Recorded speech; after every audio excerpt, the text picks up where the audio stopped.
When I pulled into my driveway just after 9 p.m., I found my daughter lying on the freezing concrete inside my garage, trembling in torn clothes beside a shattered suitcase. Near it lay a small envelope from her mother-in-law, inside one card, with 5 cruel words: "She is no longer ours." The moment she saw me, she broke down and pressed a small velvet box into my hands. "Dad." I took this from her room. I opened it. My heartbeat slowed. They had made one terrible mistake. I pulled out my phone and whispered, "I need you. Your presence here means more than I can say." Tell me in the comments, what city or country are you joining from today? Let's see how far this story has traveled. Quick note, some elements of this story are fictional, built for educational and storytelling purposes. Names and settings are coincidental, but the message underneath all of it, that part was made entirely for you. I've spent 40 years building things. Hospitals where children learn to walk again. Concert halls where music fills spaces so large you can feel the sound in your chest before you hear it with your ears. Bridges that carry 30,000 cars a day over rivers that would swallow a man whole. I built all of those things with these hands, rough hands, scarred hands that know the difference between a wall that will stand for a century and one that will crack by spring. I thought I knew everything about foundations. I was wrong. The drive back from Delaware River takes about 2 hours on a clear night. That Tuesday in November, with the rain coming down, the way it does in Philadelphia, when the season finally decides it's done pretending to be autumn, it took me closer to 3. I didn't mind. After 5 days of fishing and not much else, I was in the kind of quiet mood that a man my age learns to appreciate the radio, off just the sound of the wipers and the wet road, and the particular satisfaction of knowing you're heading home. I'm Walter Hale, 68 years old, retired contractor widower, and as of that Tuesday night, the most unprepared man in the state of Pennsylvania.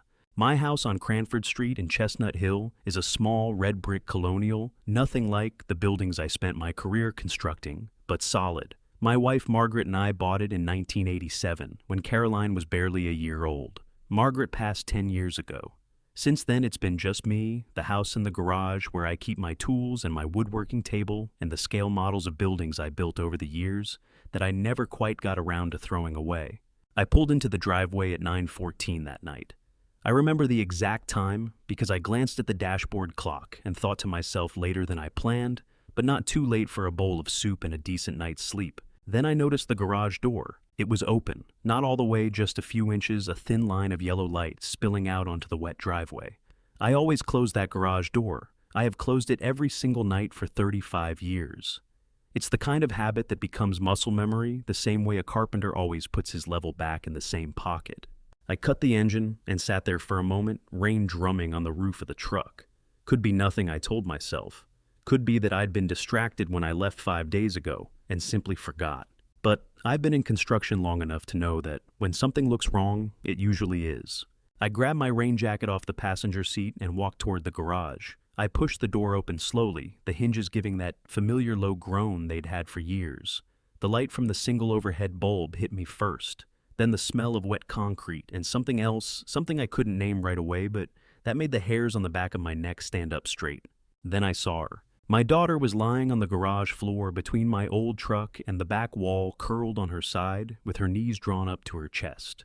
She was wearing what had once been a white blouse and dark trousers, the kind of clothes you'd wear to a formal dinner. The blouse was torn at the shoulder and smeared with something dark. Her hair was plastered to her face with rain. A broken suitcase lay on its side 2 feet away from her clothes, spilling out of it onto the concrete like it had been thrown rather than placed. "Caroline." My voice came out strange, thin, like air escaping a pipe under pressure. She didn't move. I crossed the garage in 4 steps and dropped to my knees beside her, my joints protesting in the way they always do now, and I put my hand on her shoulder. She flinched so hard she nearly rolled away from me, a sharp cry escaping her throat, the sound of someone whose body has learned to expect pain from any unexpected touch. "Caroline, it's me. It's Dad." She turned her face toward me, and I felt my chest do something it hasn't done since the day the doctor told me Margaret wasn't going to make it. It just dropped, like a stone thrown into still water. My daughter's left eye was swollen nearly shut. There was a cut above her cheekbone, dried blood tracing a dark line down the side of her face. Her lower lip was split, and her arms, when she reached for me, Both of them were covered in bruises in different stages of healing. Yellow ones, green ones, deep purple ones that were fresh. This had not happened in one night. These marks told the story of weeks, maybe months.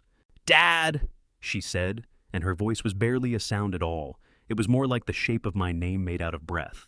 Then she started to cry, not gently, not the quiet crying of someone trying to hold themselves together. She cried the way a person cries when they've been holding everything in for so long that when it finally breaks, it breaks completely, great heaving sobs that shook her whole body, her hand gripping the front of my rain jacket with a strength that surprised me. I pulled her against me and held her there on the cold garage floor, her tears soaking through my jacket. And I did not say a single word because there was nothing in the English language adequate to that moment. After a while, when the sobs began to slow, I became aware of a small cream-colored envelope on the concrete beside the broken suitcase. It had fallen face up. The handwriting on the front was precise and ornate, the kind of penmanship that belongs to a certain generation of wealthy women who were taught that even their letters should project authority. I reached for it with my free hand and opened it. Inside was a single card, 5 words written in the same precise hand. "She is no longer ours." No signature, no explanation. Just those 5 words and the faint scent of expensive perfume. I read it twice. My jaw tightened, my hand tightened around the card. Then very deliberately I folded it in half and placed it in the breast pocket of my flannel shirt against my chest over my heart. Not because I wanted to keep it, because I knew with a certainty I cannot fully explain that one day I was going to need it. "Can you stand?" I asked Caroline quietly. "I think so." Her voice was steadier now, though her whole body was still trembling. "Then let's get you inside." I got her to her feet slowly, one arm around her shoulders, taking most of her weight. She was thinner than the last time I'd seen her, 8 months ago, a strained lunch at a restaurant she'd chosen in a part of the city I'd never been to, at a time that had been arranged and rearranged 3 times before it finally happened. I'd thought then that she looked tired. I understood now that tired had been the least of it. We were almost to the door connecting the garage to the house when she grabbed my arm and stopped me. "Wait," she said. She was fumbling with something, reaching into the inside pocket of her torn blazer with shaking fingers. She pulled out a small box no larger than a deck of playing cards covered in dark blue velvet. She pressed it into my hands. Her fingers were ice cold. "I took this from her room," Caroline said. Her eyes, the one that was fully open and the one that was barely a slit, were both fixed on my face with an urgency that cut right through me. "I don't know exactly why. Something told me it mattered, Dad. Something told me it was important." I looked down at the box in my hands. It was light. Whatever was inside it wasn't jewelry. "Come inside first," I said. "We'll look at it together." But as I helped her through the door and into the warmth of the house, I already knew that whatever was in that blue velvet box was going to change everything. In 40 years of construction, I'd learned to read a building before I ever set foot inside it. And everything about this night, the broken suitcase, the 5 words on that card, my daughter's bruised arms, and the desperate way she'd pressed that small box into my hands, told me that what I was looking at was not a house in need of repair. It was a structure that had been rotting from the inside for a very long time. Edmund Cross picked up on the second ring. "Walter?" His voice was the same as it had been for 40 years. Steady, unhurried, the voice of a man who had delivered bad news and good news in equal measure, and had learned that tone matters more than words. "It's past 10 o'clock. "I know," I said. I was standing in the kitchen doorway, keeping one eye on Caroline, where she sat on the living room couch wrapped in the old wool blanket I'd pulled from the hall closet. "I need you to come to the house, Edmund. Tonight. Now." A pause, not hesitation. Edmund Cross did not hesitate. It was the pause of a man recalibrating. How bad? I looked at my daughter, at the swelling around her eye, at the way she held her ribs when she breathed like each inhale was a negotiation with pain. "Bad enough that I'm calling you instead of 911, I said. 20 minutes, he said, and hung up. Edmund Cross and I had met in the autumn of 1978 at a trade school in South Philadelphia, 2 young men from working-class families trying to build something out of nothing. I went into construction. Edmund, who had steadier hands and more patience than anyone I'd ever met, went into medicine.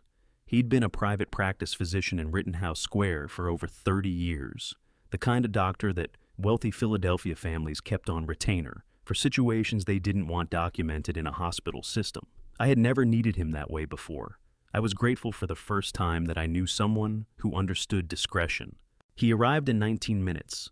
I met him at the door and gave him the short version: daughter injuries, duration, unknown, no emergency services. He nodded once, set his bag on the hall table, and went straight to Caroline without waiting to be introduced. "I'm Edmund," he said, crouching down to her eye level with the ease of someone who had done this 10,000 times. "I'm a friend of your father's. I'm going to take a look at you if that's all right." Caroline looked at me over Edmund's shoulder. I gave her a small nod. "Okay," she said. What followed was one of the hardest 20 minutes of my life. I stood in the doorway of my own living room and watched Edmund work gently, methodically, his expression professionally neutral, even as the examination revealed things that made my back teeth press together so hard my jaw ached. "Deep breath for me," Edmund said quietly. Caroline inhaled and then made a sound that hit me somewhere behind the sternum. A short, involuntary sound, barely a gasp, the kind a person makes when they've learned to swallow pain, but occasionally it gets the better of them. "One rib, possibly two," Edmund said, still in that calm voice. "Cracked, not broken through. It hurts considerably, but it won't puncture anything." He moved on. "This bruising on her arms, these are at least 3 different stages of healing. The oldest ones are 4 to 6 weeks. The newest ones are within the last 48 hours. "She wasn't in an accident," I said. "It wasn't a question." Edmund looked at me steadily. "No, Walter, she was not in an accident."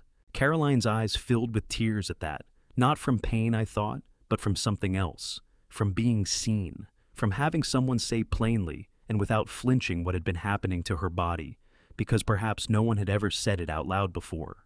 "I'm going to give you something for the pain," Edmund told her. "And I want you to sleep. Your body needs it." He opened his bag and prepared a mild prescription-strength anti-inflammatory, combined with a muscle relaxant.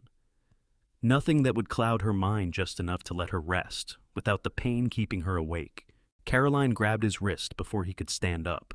"Is my father going to call the police?" she asked. Her voice was raw, but her eyes were sharp. "Because if he does, they'll contact Arthur, and Arthur will tell his mother, and she'll—" Her voice cracked. She pressed her lips together, fighting for control. "She has lawyers, Edmund, lawyers who have been preparing paperwork for months. If she finds out where I am before my father has a chance to—" "No police tonight," I said from the doorway. "I promise you." She looked at me. Her good eye was bright with tears that she was refusing through sheer force of will to let fall. "You promise?" "I promise." She released Edmund's wrist and leaned back against the couch cushions, her breath coming in the careful, shallow rhythm of someone managing pain, one inhale at a time. Edmund packed his bag and followed me to the kitchen. He put his hands flat on the counter and looked at me the way old friends look at each other when there's something difficult that needs to be said. "Walter." His voice had lost the professional smoothness. This was just Edmund now, the 20-year-old kid I'd shared a thermos of bad coffee with on cold mornings 40-some years ago. "Whatever is going on with that family, you need to be careful. The kind of damage I just documented doesn't happen in a household where people are going to let things go quietly." "I know," I said. "Do you have any idea what you're walking into?" I looked at the blue velvet box sitting on the kitchen table, where I'd set it when I brought Caroline inside. Small, unassuming, closed. "Not yet," I said, "but I'm about to find out." Edmund left 15 minutes later with instructions to call him at any hour and a promise that he would document everything he'd observed tonight in his private records, unofficial, protected by patient confidentiality, but thorough. The kind of documentation that could become useful later, he said, in ways he didn't specify. I appreciated that he didn't ask me to explain what later might mean. I made myself a cup of coffee I didn't really want, sat down at the kitchen table and looked at the box for a long moment. Caroline had risked something to bring it out of that house. I understood that instinctively. Millicent Ashford was not a woman who left important things accessible by accident.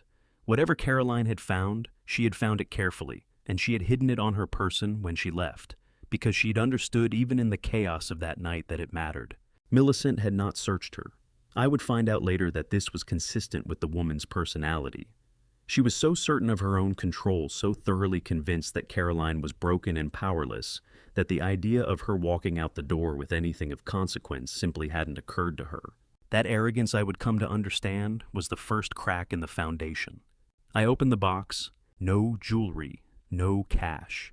Inside, nestled in the velvet lining, was a small black USB drive, and beneath it, folded into thirds, a document several pages printed on heavy paper, bearing the letterhead of Pierce & Associates, a law firm I didn't recognize with a Philadelphia address. I unfolded the pages and began to read. The legal language was dense, but I'd spent 4 decades reading contracts, and I knew how to find the operative words. I found them on the first page in the 3rd paragraph in language that was precise and cold and absolutely clear about its intention. Petition for involuntary psychiatric commitment. Caroline Hale Ashford, submitted to the Court of Common Pleas, Philadelphia County. I read the phrase twice, then I read the rest of the document. In the state of Pennsylvania, a person can be involuntarily committed to a psychiatric facility if 2 licensed physicians certify that they pose a danger to themselves or others, or are so mentally incapacitated that they cannot care for themselves. The process, once initiated with proper documentation, moves quickly through the courts, and once a person is declared legally incompetent, unable to manage their own affairs, a designated trustee can assume control of their financial assets. The designated trustee listed on page 4 was Millicent Ashford. The financial assets in question included a trust fund established by Caroline's grandfather, a trust that, according to the documents, was currently valued at $4.7 million. My daughter had not been thrown out of that house. She had escaped it. I sat at my kitchen table with that document in my hands and felt something move through me that I hadn't felt since I was a young man, something hot and controlled and very, very focused. Not panic, not grief. Something older and more useful than either. I picked up my phone and scrolled to a number I hadn't dialed in almost 2 years. It rang 3 times. "Barnett," I said when the line connected. "It's Walter. I need you." Barnett Cole arrived at my front door at 11:23 that night, carrying a battered leather laptop bag, a thermos of black coffee, and an expression that told me he had already decided somewhere between his house in Germantown and mine in Chestnut Hill that whatever I needed him for was serious enough to skip the pleasantries. He was 70 years old, 2 years older than me, with the kind of lean, angular face that gets more angular with age rather than softer. His hair had gone completely white sometime in his 60s, and he kept it cut short, almost military. He was wearing a flannel shirt tucked into dark trousers, the clothes of a man who had been awake when I called, not sleeping. Barnett Cole had spent 30 years as a senior investigator with the Internal Revenue Service Financial Crimes Division, working out of the Philadelphia field office. In that time, he had helped build cases against 3 separate organized crime networks that used legitimate businesses to launder money, dismantled a Ponzi scheme that had defrauded 400 retirees out of their life savings, and personally testified before Congress twice on the methods used to hide money inside complex corporate structures. When he retired 5 years ago, the special agent in charge of the Philadelphia office said at his farewell dinner that Barnett Cole had forgotten more about following a money trail than most investigators would ever learn. He had also been the best man at my wedding 39 years ago, and he made terrible coffee. "Oh, show me," he said, stepping inside without waiting to be invited the same way he always had. I showed him. We sat at the kitchen table, me on one side, Barnett on the other, the USB drive, and the document spread between us. Caroline was asleep on the living room couch, the medication Edmund had given her, doing its work. Barnett read through the legal documents first, slowly, his reading glasses perched on the end of his nose, one finger moving along each line. He did not speak. He did not react visibly. After 25 years of working financial crimes, Barnett had developed the ability to process disturbing information the way a surgeon processes the sight of an open wound with full attention and no wasted emotion. When he finished, he set the papers down and held out his hand for the USB. "Ain't laptop," he said. I slid mine across the table. He plugged in the drive, opened the file directory, and began to work. I poured myself a cup of his terrible coffee and watched him. Outside, the rain had finally eased to a drizzle, and the kitchen felt very small and very quiet. 45 minutes passed. At 12:40 in the morning, Barnett took his glasses off, set them on the table, and pressed the heels of both hands against his eyes. Then he dropped his hands and looked at me with an expression I had not seen on his face before, not in 40-some years of friendship. It was the expression of a man who has found something worse than he expected to find. "Walter," he said. His voice was low, careful. "The money coming out of Caroline's accounts, it's not going to one place. It's going to a shell company. Registered in the Cayman Islands, incorporated under a nominee director, no publicly listed beneficial owner. He paused. $2.3 million transferred in increments small enough to avoid triggering the bank's automated reporting thresholds over 4 years. My jaw tightened. Can you trace it back? I can trace the structure. The actual destination takes more resources than I have at this kitchen table at midnight. He turned the laptop toward me and pointed to a line on the screen, a scanned authorization document. But here's what I can tell you right now, with absolute certainty. His finger rested beneath a signature at the bottom of the page. Caroline did not sign this. I leaned forward and looked at the signature. To an untrained eye, it looked convincing. The right general shaped the right letter formations. But Barnett had spent 3 decades examining forged signatures on financial documents. How can you tell? I asked. 3 things, he said, and his voice took on the precise instructional quality it always did when he was in professional mode. First, the pen pressure is too consistent. Real signatures have natural variation, heavier in some strokes, lighter in others, because the hand moves at different speeds. This is too uniform. Someone traced it carefully, probably from a sample. He pointed to another detail. Second, the baseline drift. When a person signs their own name, the signature sits naturally on the line. When someone copies a signature, they tend to follow the line too precisely. Third, there's a slight hesitation mark at the start of the capital C. Real signatures don't hesitate. Forgeries do. He sat back in his chair and crossed his arms over his chest, and I could see something working behind his eyes, that particular grinding of gears that happened when Barnett was assembling information into a structure he could understand. The authorization was submitted through a law firm, he said. Pierce & Associates. I saw that on the documents. Roland Pierce. Barnett said the name slowly, like he was tasting it. I know that name, Walter. He's been handling high-value estate and trust cases in Philadelphia for 20 years. Very exclusive clientele, old money, mostly mainline families. He paused. But there's something else about Pierce. He was investigated twice by the Pennsylvania Bar Association, misconduct allegations, both times. Both cases were quietly withdrawn before they reached a formal hearing. Withdrawn by whom? Barnett looked at me steadily. That's the right question, isn't it? He reached for his coffee. Thermos poured a cup, took a sip, and grimaced slightly. Even he knew it wasn't good. Someone with significant financial resources and legal connections made those problems disappear, both times within 6 months of the complaint being filed. He set the cup down. Walter, whoever is orchestrating this has been operating with this level of precision for years, possibly decades. They know how to move money, how to manipulate legal processes, and how to neutralize threats to their position. He leaned forward. This is not amateur work. This is a professional operation disguised as a family. The words landed in the kitchen with the particular weight of things that are true and terrible at the same time. From the living room came the soft sound of Caroline shifting on the couch, a small murmur of discomfort in her sleep. Both Barnett and I looked toward the doorway instinctively, then looked back at each other. What do you want to do? Barnett asked. I thought about the document in my breast pocket, 5 words in ornate handwriting. I thought about my daughter's arms, the careful catalog of bruises and stages of healing. I thought about 40 years of building things, and the fundamental principle that the most important step before any construction begins is understanding exactly what you are working with. I want to understand the full scope of this before I do anything, I said. Every beam, every load-bearing wall, every point of failure. I need to know exactly what this structure is before I decide how to bring it down. Barnett nodded slowly. Something shifted in his expression. The professional distance gave way just briefly to something that had more to do with 40 years of friendship than 30 years of federal service. And then we'd better get to work, he said.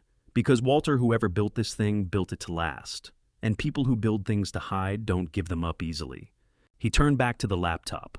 I refilled my coffee. And somewhere in the house behind us, my daughter slept finally, for the first time, in what I would later learn had been a very long time without having to listen for footsteps outside her door. I did not sleep that night.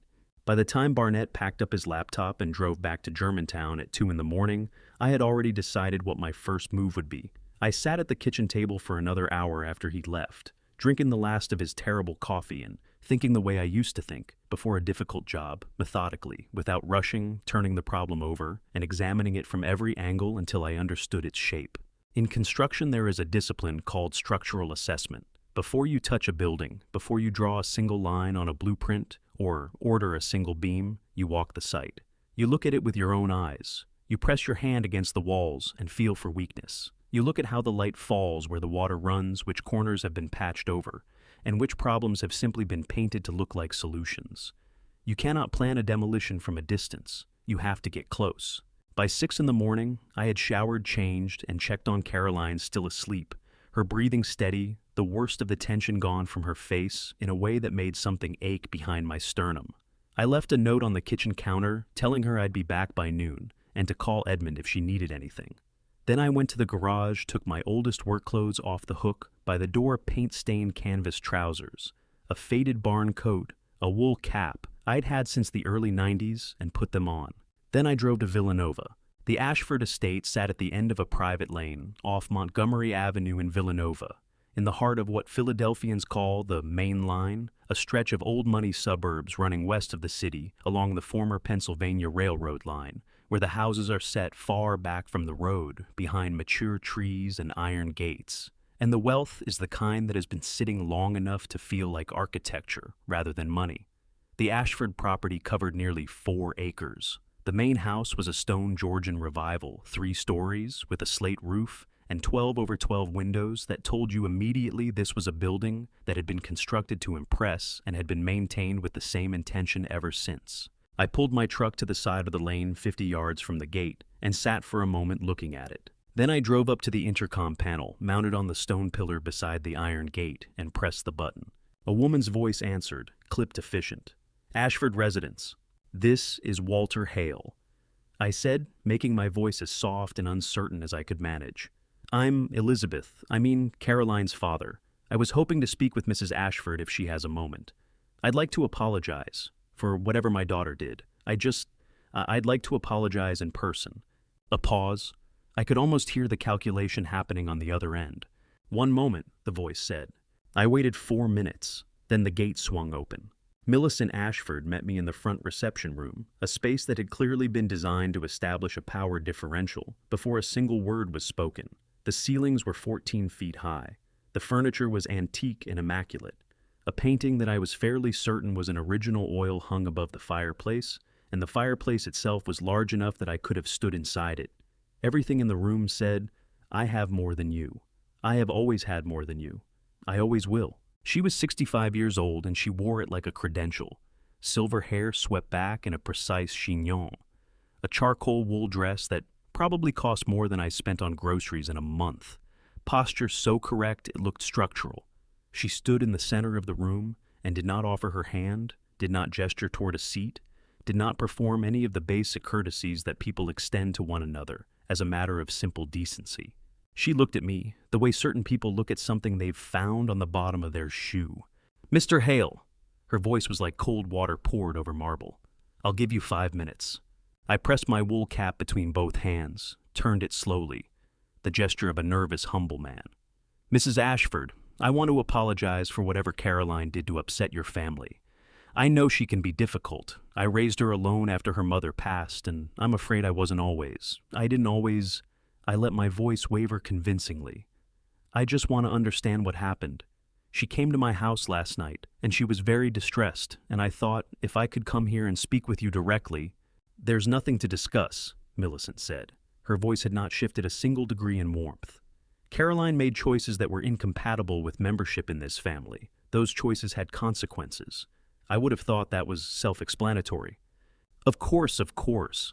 I nodded, eyes slightly downcast, still turning the cap in my hands. She's my daughter, Mrs. Ashford. I'm sure you understand as a mother. What I understand, she said, her voice dropping to something sharper, is that your daughter was given every advantage this family could offer, and she responded with instability, ingratitude, and behavior that I will not detail to you. She straightened slightly, a millimeter, maybe 2, but I caught it. I would suggest, Mr. Hale, that you take Caroline to see a physician, a specialist. She has significant problems that are beyond the ability of, well. Her eyes moved over my barn coat, my paint-stained trousers, my old wool cap, beyond the ability of her immediate family to address. She said it pleasantly as one states a simple fact. I appreciate your concern, I said, my voice still soft. Sylvia will see you out." She was already turning away.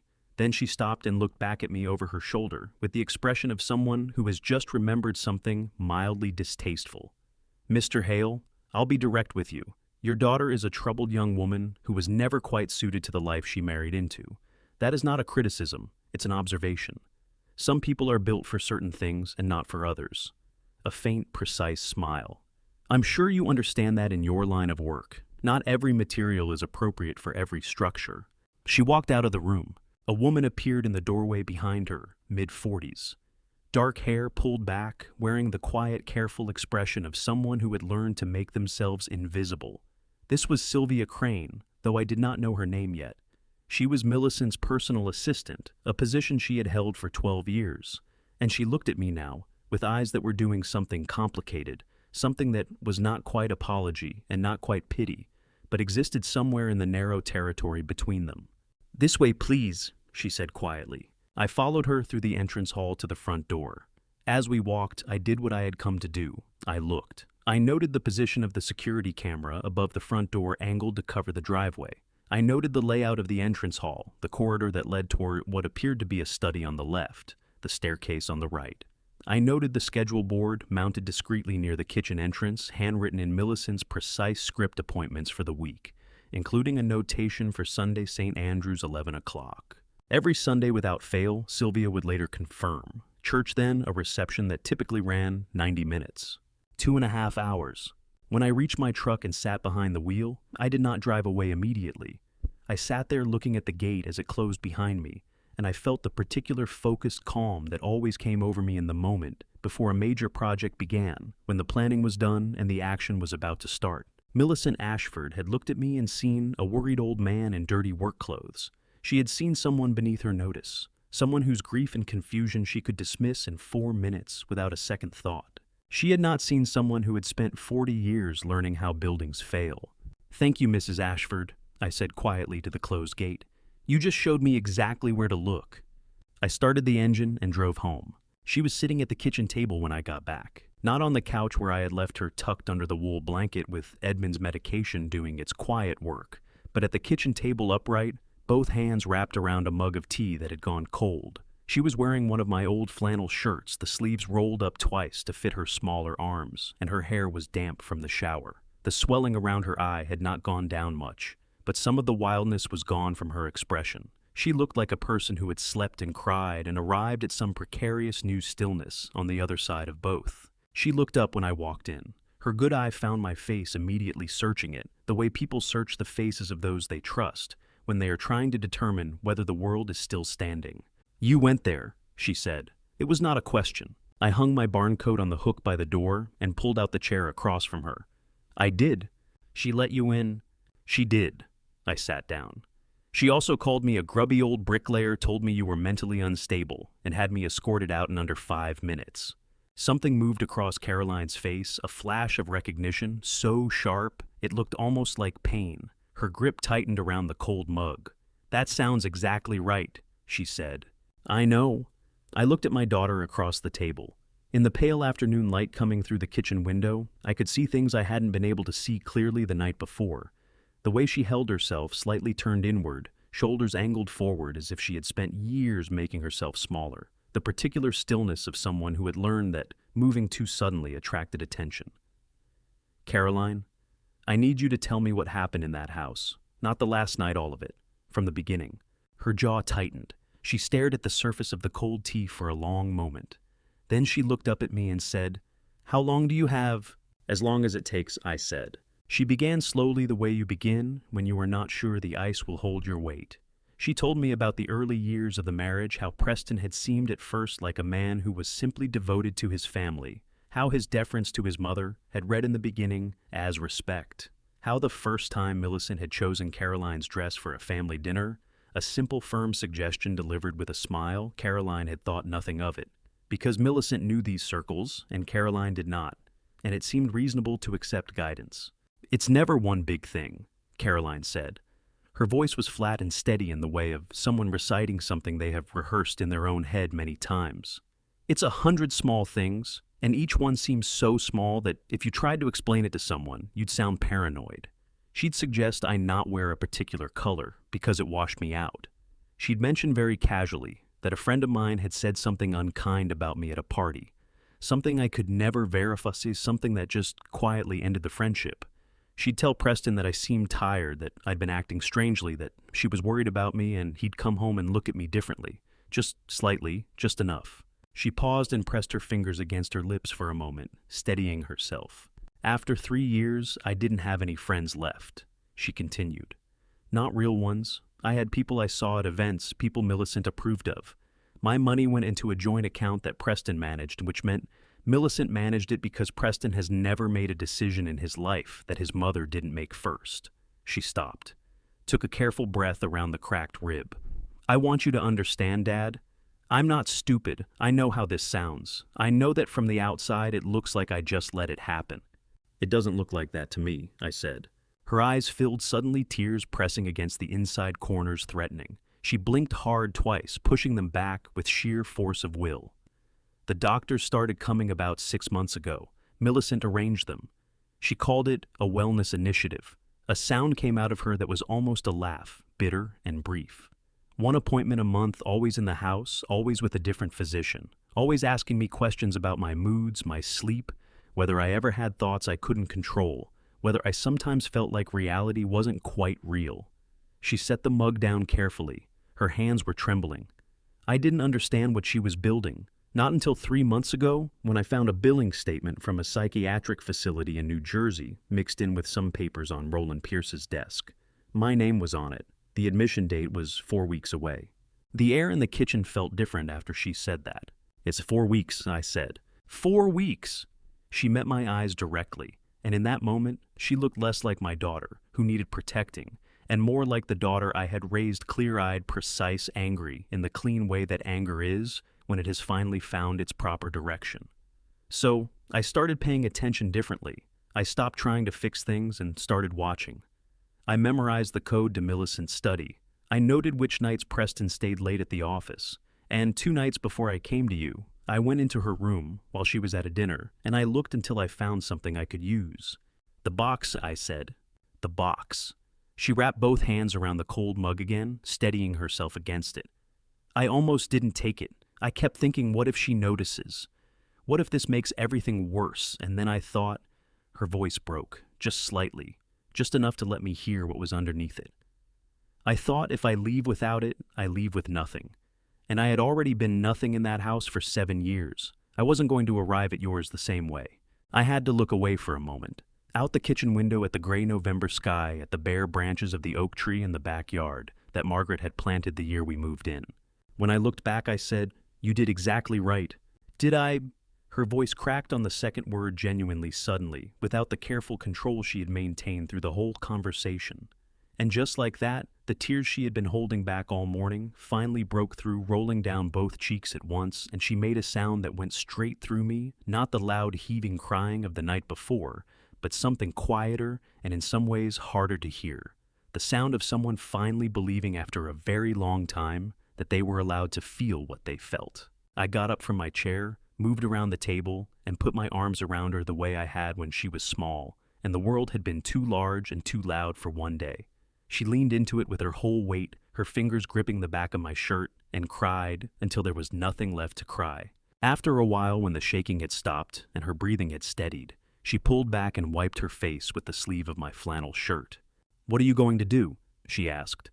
I looked at her, at the healing bruises, at the resolute set of her jaw that she had inherited from her mother, at the clear eyes that were watching me with more trust than I felt I deserved. "I'm going to find out exactly how this was built," I said. "Every layer, every connection, every person involved." I paused. "And then, I'm going to make sure that everything they tried to take from you gets returned." She stared at me for a long moment. Then something happened to her expression that I had not seen, and I realized with a jolt that I could not remember the last time I had seen it. My daughter smiled, not widely, not without pain, but genuinely, like a window being opened in a room that had been closed too long. "One beam at a time," she said. I reached out and squeezed her hand. "One beam at a time." While Caroline slept upstairs that afternoon, Barnett and I sat in the living room with the laptop open between us on the coffee table. He had come back at noon, without me asking, without explanation, carrying a paper bag from the deli on Germantown Avenue, and the particular expression of a man who has decided he is not done with something yet. He had been working for 3 hours by the time I joined him. "Tell me," I said. Barnett looked up from the screen. He had dark circles under his eyes from the night before, but his focus was the sharpest I had seen it, the focus of a man back in familiar territory after years away from it. He leaned back in the armchair, laced his fingers together, and spoke in the measured cadence of someone presenting findings. "At the 2.3 million we identified last night, that's only part of it," he said. "I've been working through the transaction records I pulled from the USB files, cross-referencing with public corporate filings I can access online. The shell company in the Cayman Islands, it's called Meridian Advisory Holdings, registered 4.5 years ago, has received transfers from at least 3 separate source accounts.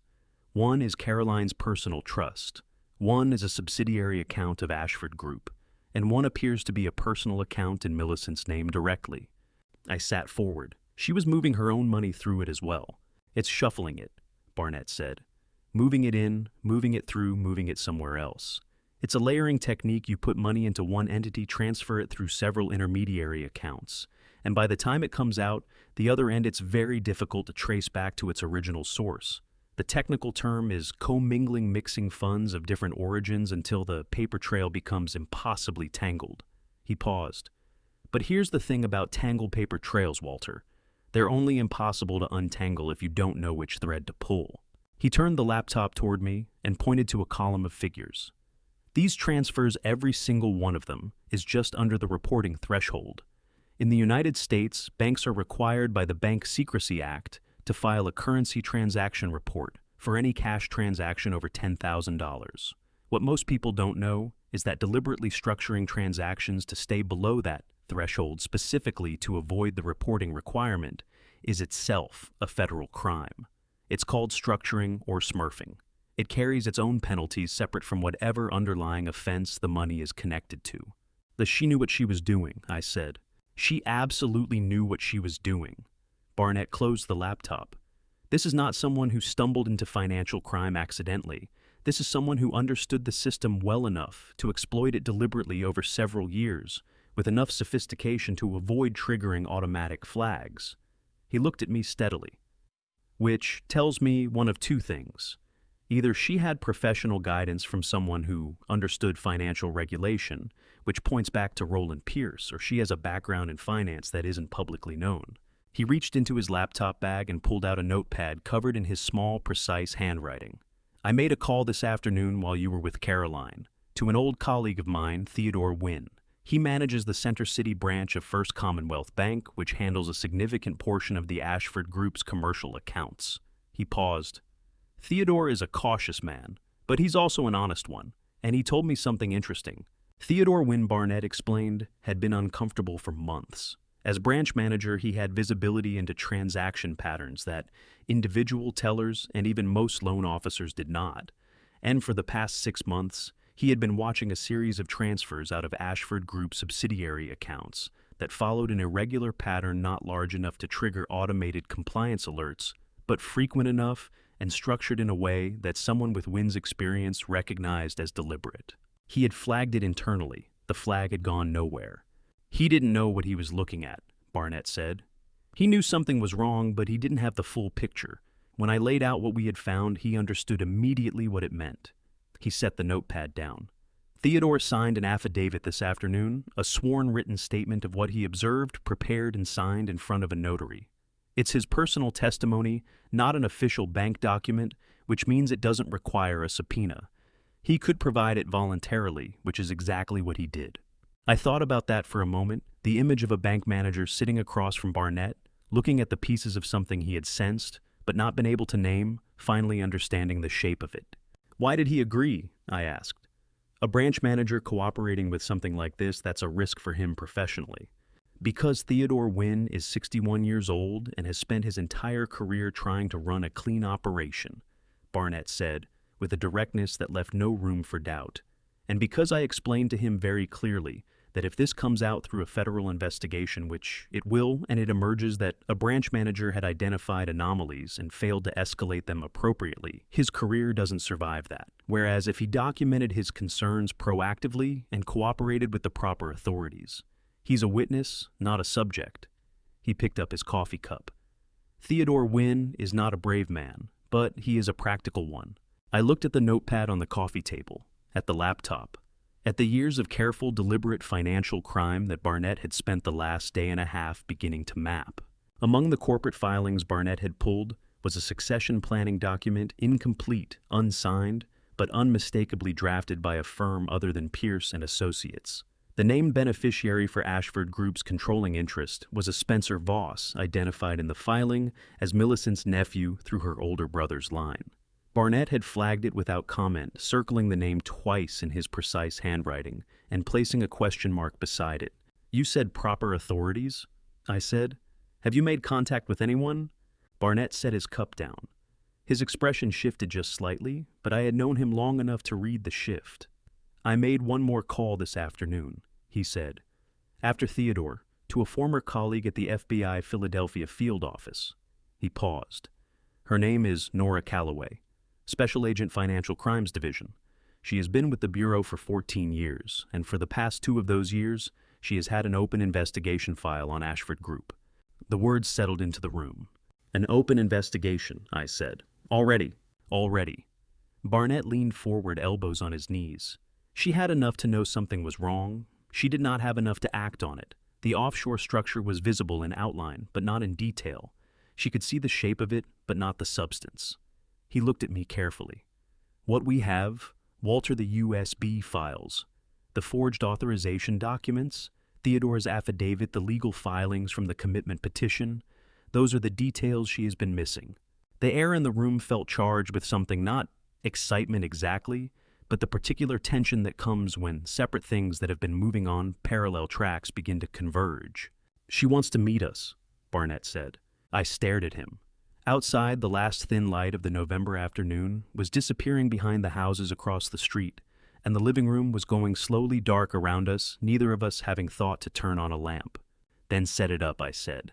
My voice came out steady, which surprised me slightly because something in my chest was hammering with a force that had very little to do with calm.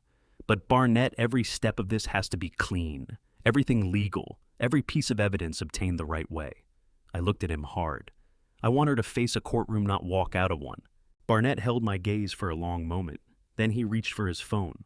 "I know," he said.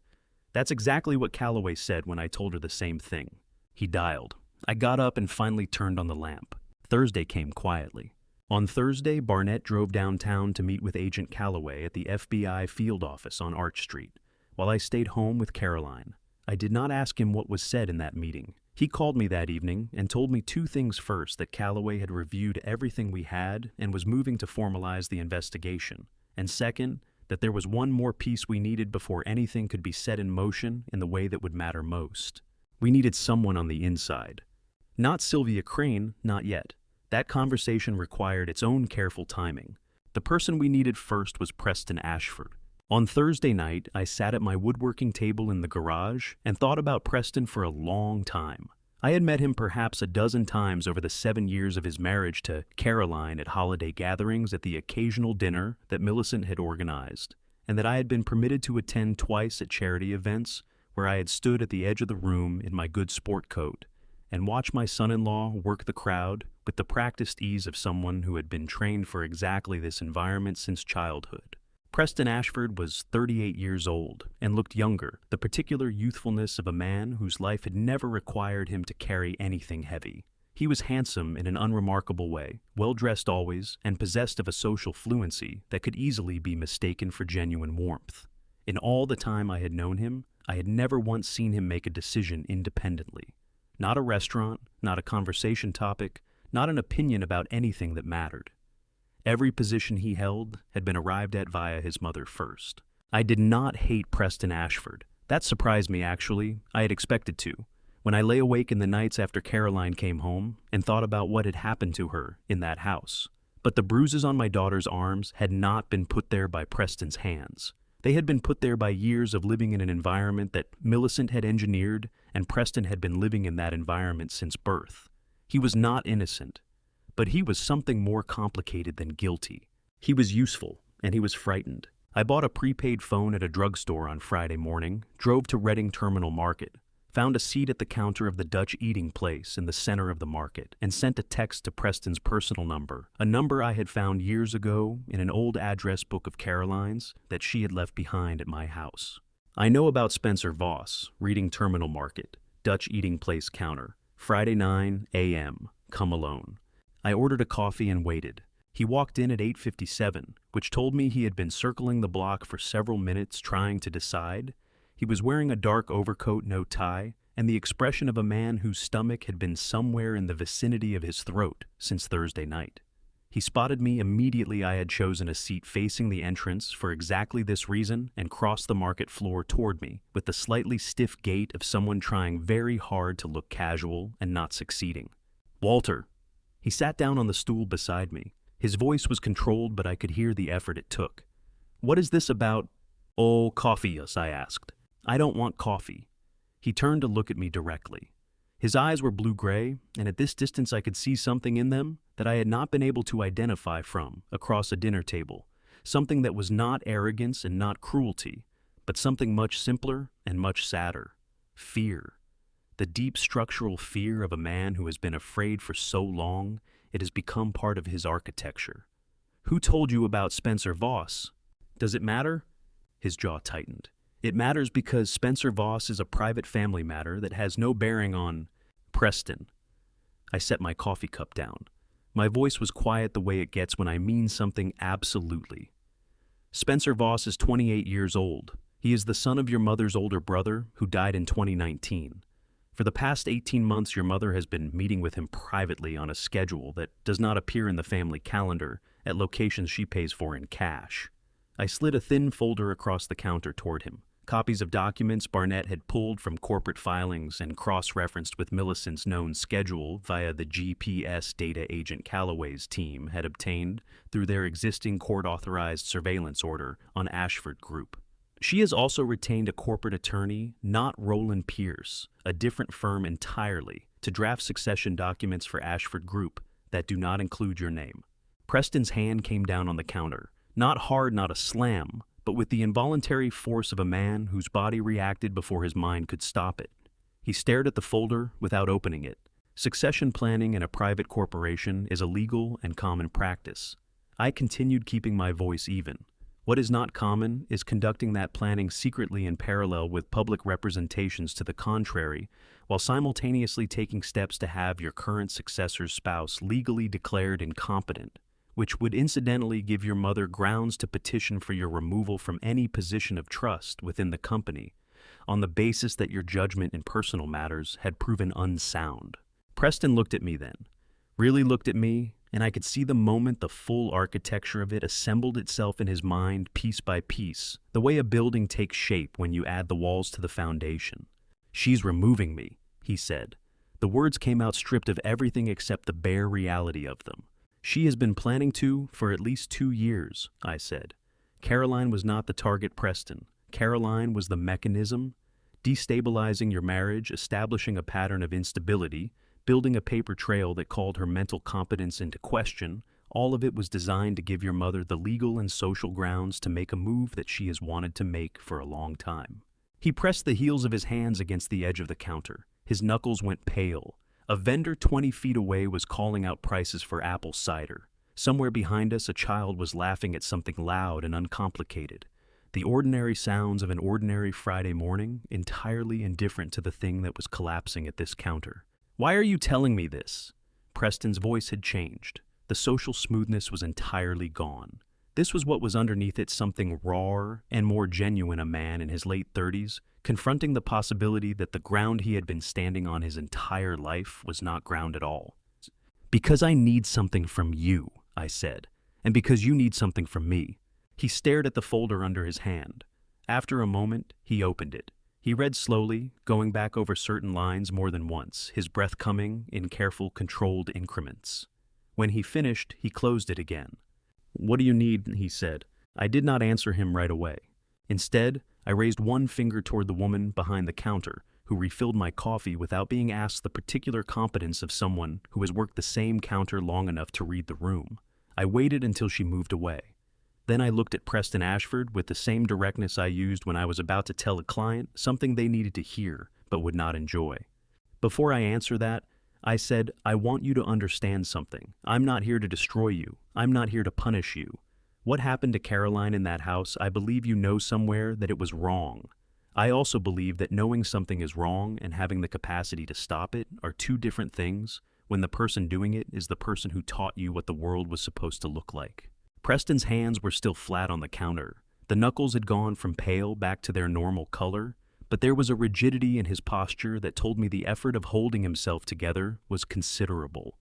She's my mother, he said. The words came out stripped of defense, not an excuse, just a fact he was trying to hold on to, the way a drowning man holds on to something even when he knows it won't keep him above water. I know she is, I said, and I know that doesn't make this simple. But Preston, in the last 48 hours, I have sat across from my daughter and listened to her describe 7 years of systematic isolation, manipulation, and physical harm that occurred inside the house where you both lived. She has a cracked rib. She has bruises in 4 different stages of healing. My voice stayed level, but I felt every word land with its full weight. I'm not going to sit here and pretend that I think you were unaware of all of it. Preston made a sound in his throat that was not quite a word. His jaw worked for a moment. Then he said in a voice that had gone rough at the edges, I didn't know about the rib, but you knew about other things. He did not answer, which was itself an answer. I let that sit for a moment. Around us the market moved and breathed a vendor calling out the price of kettle corn, 2 women laughing at something near the flower stall, the smell of coffee and fresh bread, and the particular warmth of a large indoor space full of people, all of it continuing indifferent.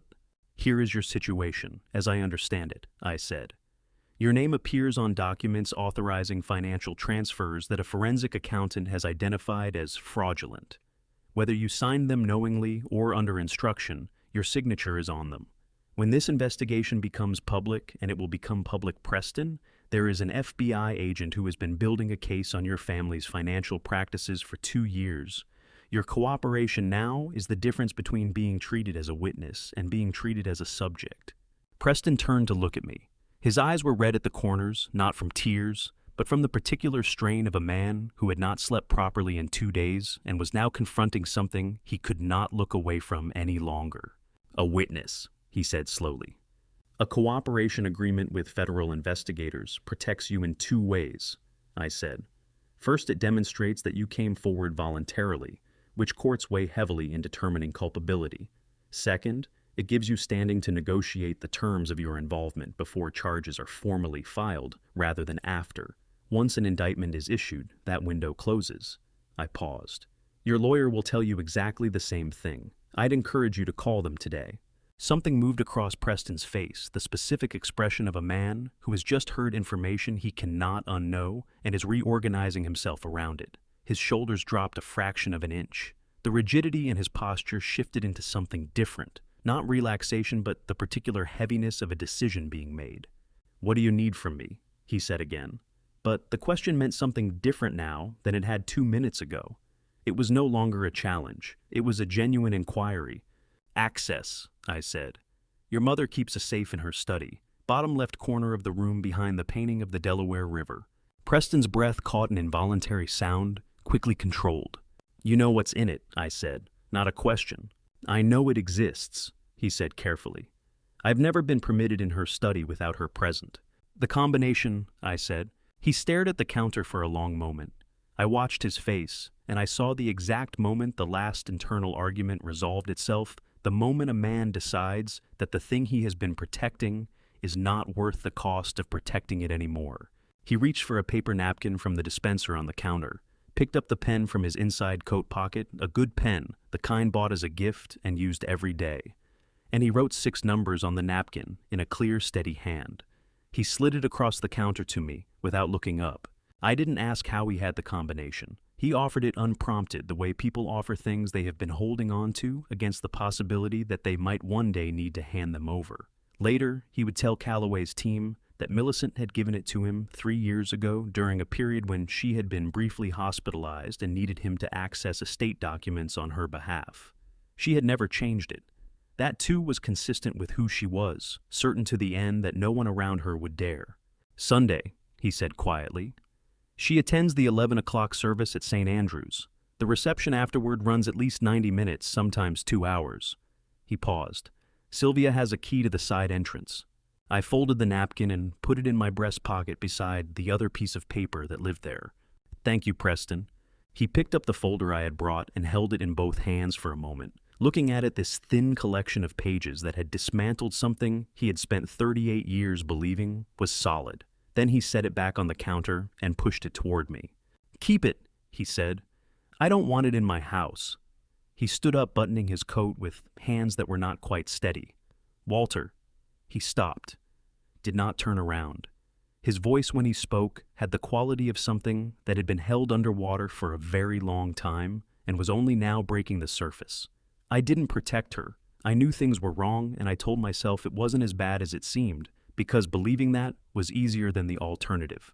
He paused. "I'm sorry. For whatever that's worth." I looked at the back of his coat at the set of his shoulders. "It's worth something," I said. "Make sure your next actions are worth more." He walked out through the market entrance without looking back. I watched him go past the flower stalls and the pretzel vendor, and the families with strollers, and the ordinary Friday morning commerce of people who had no idea that anything important had just happened, and then he was gone. I sat at the counter for another few minutes, finishing my coffee. Then I folded the napkin with the combination carefully into my breast pocket, and walked out into the cold Philadelphia morning. That evening, Barnett and I sat at my kitchen table, and I told him what Preston had said. He listened without interrupting. When I finished, he looked at the napkin with the 6 numbers on it. "Sunday," he said. "Is Sunday," I confirmed. He looked up at me with the expression he got when a plan had reached the point where all the components were in place and the only remaining variable was execution. Then we'd better be ready," he said. Sunday came in cold and clear, the kind of late November morning in Philadelphia, where the sky is the particular hard blue that only appears after several days of rain, and the bare trees stand out against it like pencil lines on paper. Barnett picked me up at 12:15. We drove to Villanova without speaking much, the comfortable quiet of 2 men who have known each other long enough that silence does not require filling. He had a thermos of coffee on the seat between us. I had the napkin with the combination in my breast pocket next to the other piece of paper that had lived there since Tuesday night. Preston had texted at 11:43. "She just left. Sylvia is there. Side entrance is open." We parked 2 blocks from the property and walked. The neighborhood was quiet in the way that wealthy neighborhoods are quiet on Sunday mornings, a stillness that feels maintained rather than natural, as if the silence itself has been landscaped. The side entrance was a wooden door set into the eastern stone wall, half hidden behind a yew hedge. Unlocked, as Preston had said. We crossed the rear garden formal beds cut back for winter, a fountain drained and covered gravel paths between box hedges, and entered through the back door. Sylvia Crane was standing in the kitchen. She was a woman of about 45, dark hair pulled back, wearing the careful blankness of someone who has spent years making themselves easy to overlook. 12 years as Millicent's personal assistant. 12 years of seeing everything and saying nothing. She looked at us when we came in, and for a moment nobody spoke. Then she turned and walked toward the front of the house, her footsteps precise and unhurried on the stone floor. She did not help us. She did not hinder us. She simply removed herself with the deliberate care of someone living inside a decision 1 minute at a time. Barnett looked at me. I nodded. We moved. Millicent's study was at the end of the ground floor corridor, exactly where I had noted it during my Wednesday visit. Floor-to-ceiling bookshelves, a desk the size of a dining table, 2 leather chairs positioned for the authority of whoever sat behind the desk, not in front of it. And on the left wall, behind a painting of the Delaware River, in oils a browning safe matte black flush with the wall. I entered the combination, 6 digits left, right, left. The mechanism released with a sound like a held breath. Barnett went straight to the folders while I held the door. 90 seconds in, he stopped. "Payment records," he said quietly. 3 physicians, each paid $40,000 through a separate LLC with no visible connection to the Ashford family. Each certified on paper that Caroline exhibited delusional ideation and could not manage her own affairs. He looked up. Walter, this is criminal conspiracy, not civil fraud criminal. I photographed every page, front back every line. Calloway had been explicit photograph, everything in place, disturb nothing, leave the originals for the warrant. Our photographs established what existed. The warrant would secure the physical evidence. Barnett moved to the bottom of the safe. There's something else, he said. A brown envelope letter-sized the paper yellowed with age. He opened it and read. I watched his face, the jaw that set slowly, the muscle working in his cheek, the particular stillness of a man who has found something worse than he expected. The will, he said. The original. Caroline's grandfather's estate settled 7 years ago. The bequest to Caroline was not $4.7 million. He set the paper down carefully. It was $8.2 million. The number landed somewhere behind my sternum. She replaced it before probate, Barnett said. Filed a falsified version. The court processed it. For 7 years she has been drawing the difference, $3.5 million, as if it belonged to her. His voice was completely level. The angrier Barnett became, the quieter he got. This is will forgery, a separate felony under Pennsylvania law, mandatory prison time regardless of cooperation. My phone buzzed. Preston. She's leaving the reception early. You have 90 minutes. We move fast. Barnett photographed the will while I worked through the remaining contents, correspondence, additional transfer records, a second set of authorization documents I had not known existed. We were methodical, and we were quick, because the time available was finite and none of it should be wasted. We were back through the side entrance in 22 minutes. I pulled the wooden door shut and heard the latch click. I looked back at the house. Stone walls, slate, roof, 12/12 windows catching the winter light. A beautiful structure, impeccably maintained, the kind of building that projects permanence, certainty, the absolute confidence of something that has never had reason to doubt itself. She didn't just steal the money, Barnett said. He was looking at the photographs on his phone. She stole 7 years of Caroline's life, and she kept the paperwork like a trophy. I turned away from the house and started walking toward the car. Not for much longer, I said. Before I take you inside that FBI office, before Walter sits across from an agent and lays everything on the table, I need to know you're still with me. Drop the number 10 in the comments right now. That's all. Just let me know you're here, because what's coming next changes everything. A small note worth mentioning: some elements in the chapters ahead are fictional, woven in for depth and storytelling. If that's not something you're comfortable with, this is a perfectly fine place to stop. No judgment at all. Monday morning arrived with a cold that had teeth. I had barely slept. Caroline was still in the guest room when I left the house at 7:30. Her breathing steady through the door, finally resting, without the flinch she used to carry even in sleep. I left a plate of toast on the kitchen counter and a note beside it, back by noon. Don't open the door for anyone. Then drove downtown, with Barnett riding shotgun, a manila folder thick enough to double as a doorstop resting on his lap. The William J. Green Federal Building on Arch Street looked the way federal buildings always do, permanent, indifferent, unmoved by whatever you brought through its doors. I'd passed it 100 times over the years, hauling lumber down Market Street without once looking up. Today I looked up. Barnett had called ahead. The security desk expected us at 9. We cleared the metal detectors, signed the visitor log, and were escorted to the 4th floor by a young agent who introduced himself only as Reeves. No rank, no explanation, just a lanyard and a brisk walk. The hallway smelled of recycled air and burned coffee. I carried my copy of the evidence folder and kept my mouth shut the way you do when you're on somebody else's ground. The conference room was small and deliberately plain. A rectangular table, 6 chairs, a whiteboard, with faint ghost marks from a previous meeting nobody had fully erased. On one side of the table sat a woman who stood when we entered. Special Agent Nora Calloway was not what I expected, which I suppose is a compliment to her. She was in her mid-40s, close-cropped dark hair, going silver at the temples, wearing a charcoal blazer over a steel blue shirt. No jewelry except a plain watch. Her eyes were the kind of clear, precise gray that made you feel she was already 2 steps ahead of whatever you were about to say. She shook my hand first, then Barnett's, and gestured to the chairs across from her, without ceremony. Mr. Hale, Mr. Cole. She opened a legal pad and uncapped a pen. I've read the preliminary summary Barnett sent Friday evening. I want to hear it directly from you. I laid the folder on the table and started at the beginning. I told her about Caroline on the garage floor, About the note she is no longer ours still folded in my chest pocket, though I hadn't told anyone I still carried it. About the velvet box, the USB drive, the forged signature on the commitment petition. I told her about Barnett's analysis of the offshore transfers, $2.3 million moved in structured increments below the $10,000 currency transaction report threshold, a technique called smurfing under the Bank Secrecy Act, designed to avoid automatic federal flagging. I told her about Roland Pierce and the 2 bar complaints that dissolved like smoke. I told her about Theodore Wynn's affidavit, the shell company in the Caymans, with a nominee director who existed on paper and nowhere else. Then I told her about Sunday. I told her about Theodore Wynn, first Commonwealth Bank branch manager, 30 years clean, and the affidavit he had signed voluntarily, documenting 6 months of irregular transfer patterns he had flagged internally and watched go nowhere.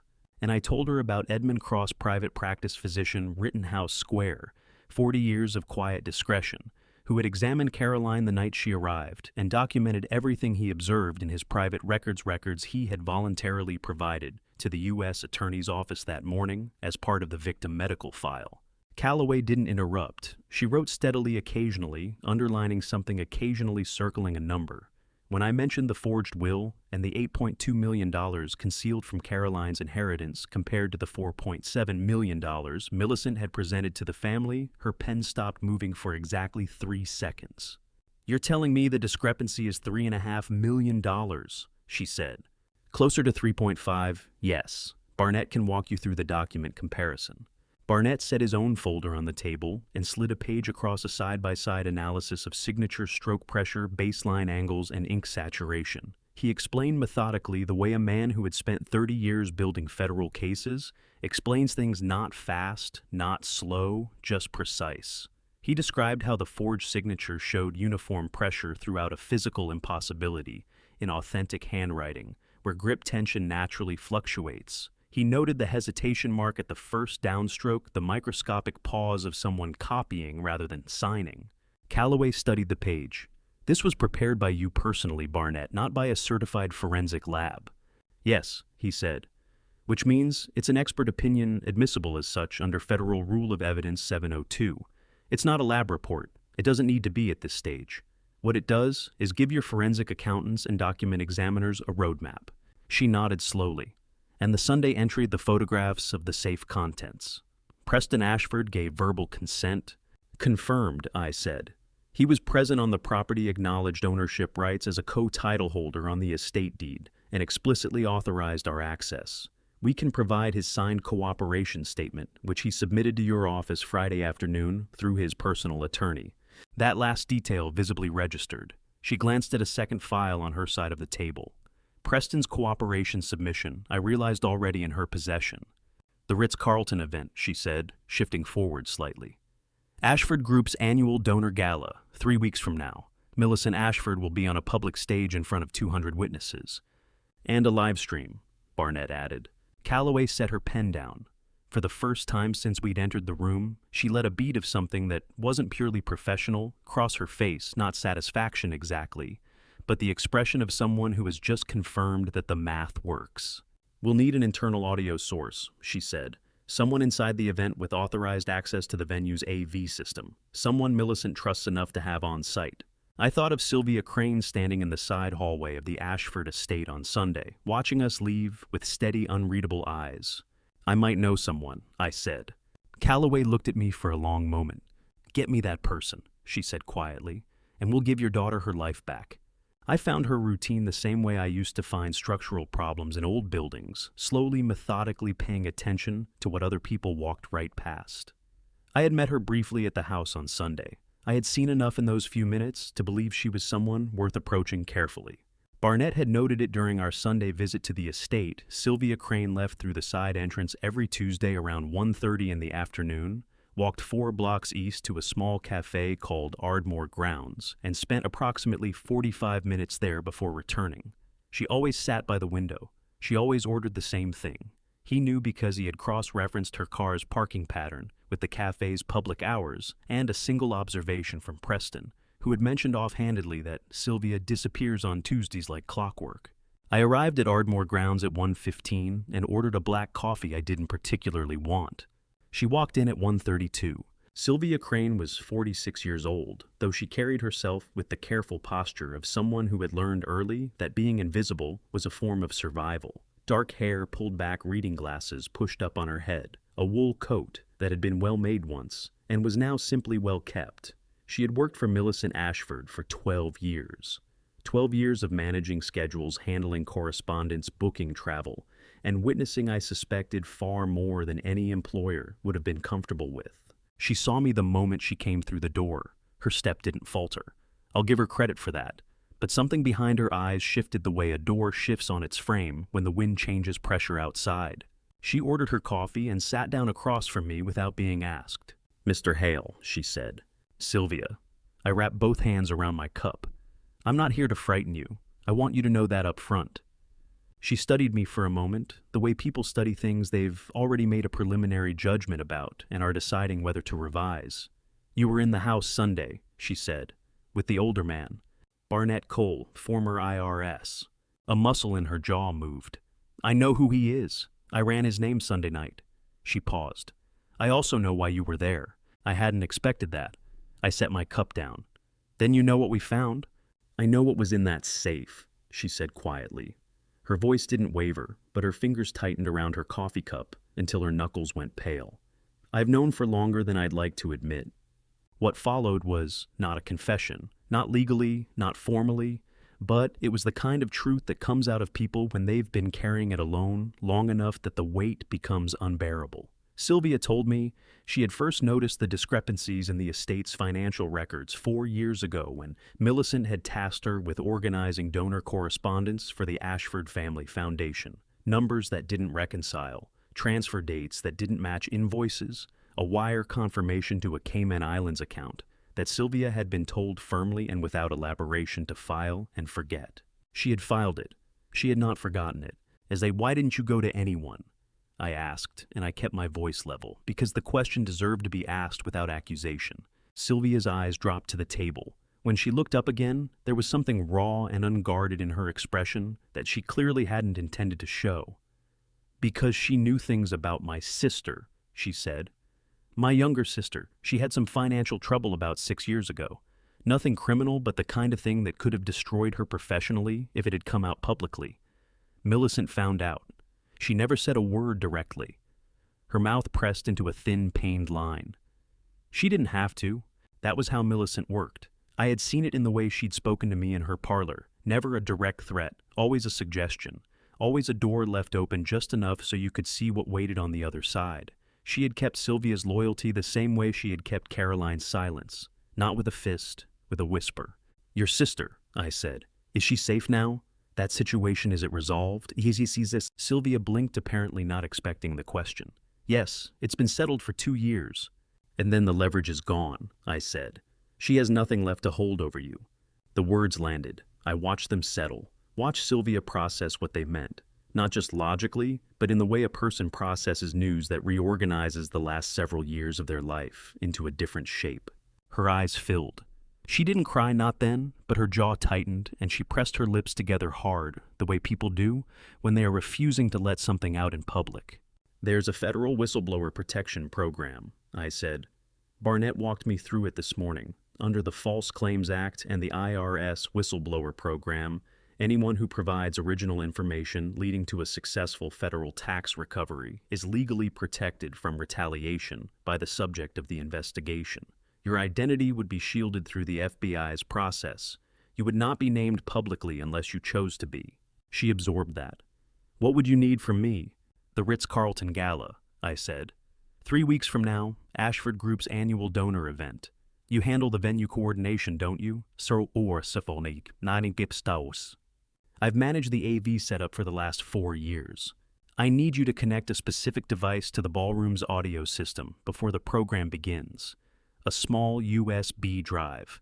The FBI will tell you exactly where and when. I leaned forward slightly. You'd be there anyway. You'd be doing exactly what you always do. Nothing more. Sylvia stared at the table. Outside the cafe window, a delivery truck rumbled past, briefly filling the silence with something ordinary and indifferent.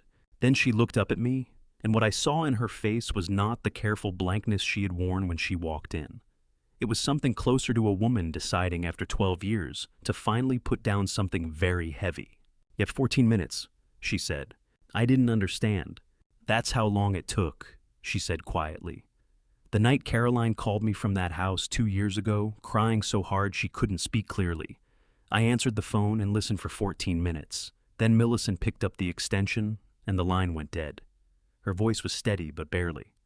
"I've thought about those 14 minutes every day since." I didn't say anything, because there was nothing to say that would have improved on what she had just told me.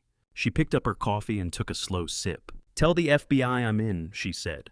"I came home at 4:15 to find Caroline sitting at my kitchen table with a mug of tea she hadn't touched, and a look on her face that told me the conversation I had been managing carefully for weeks was no longer mine to manage. She had let herself in with the spare key I'd given her 2 Christmases ago, the one I'd told her was for emergencies. I suppose this qualified.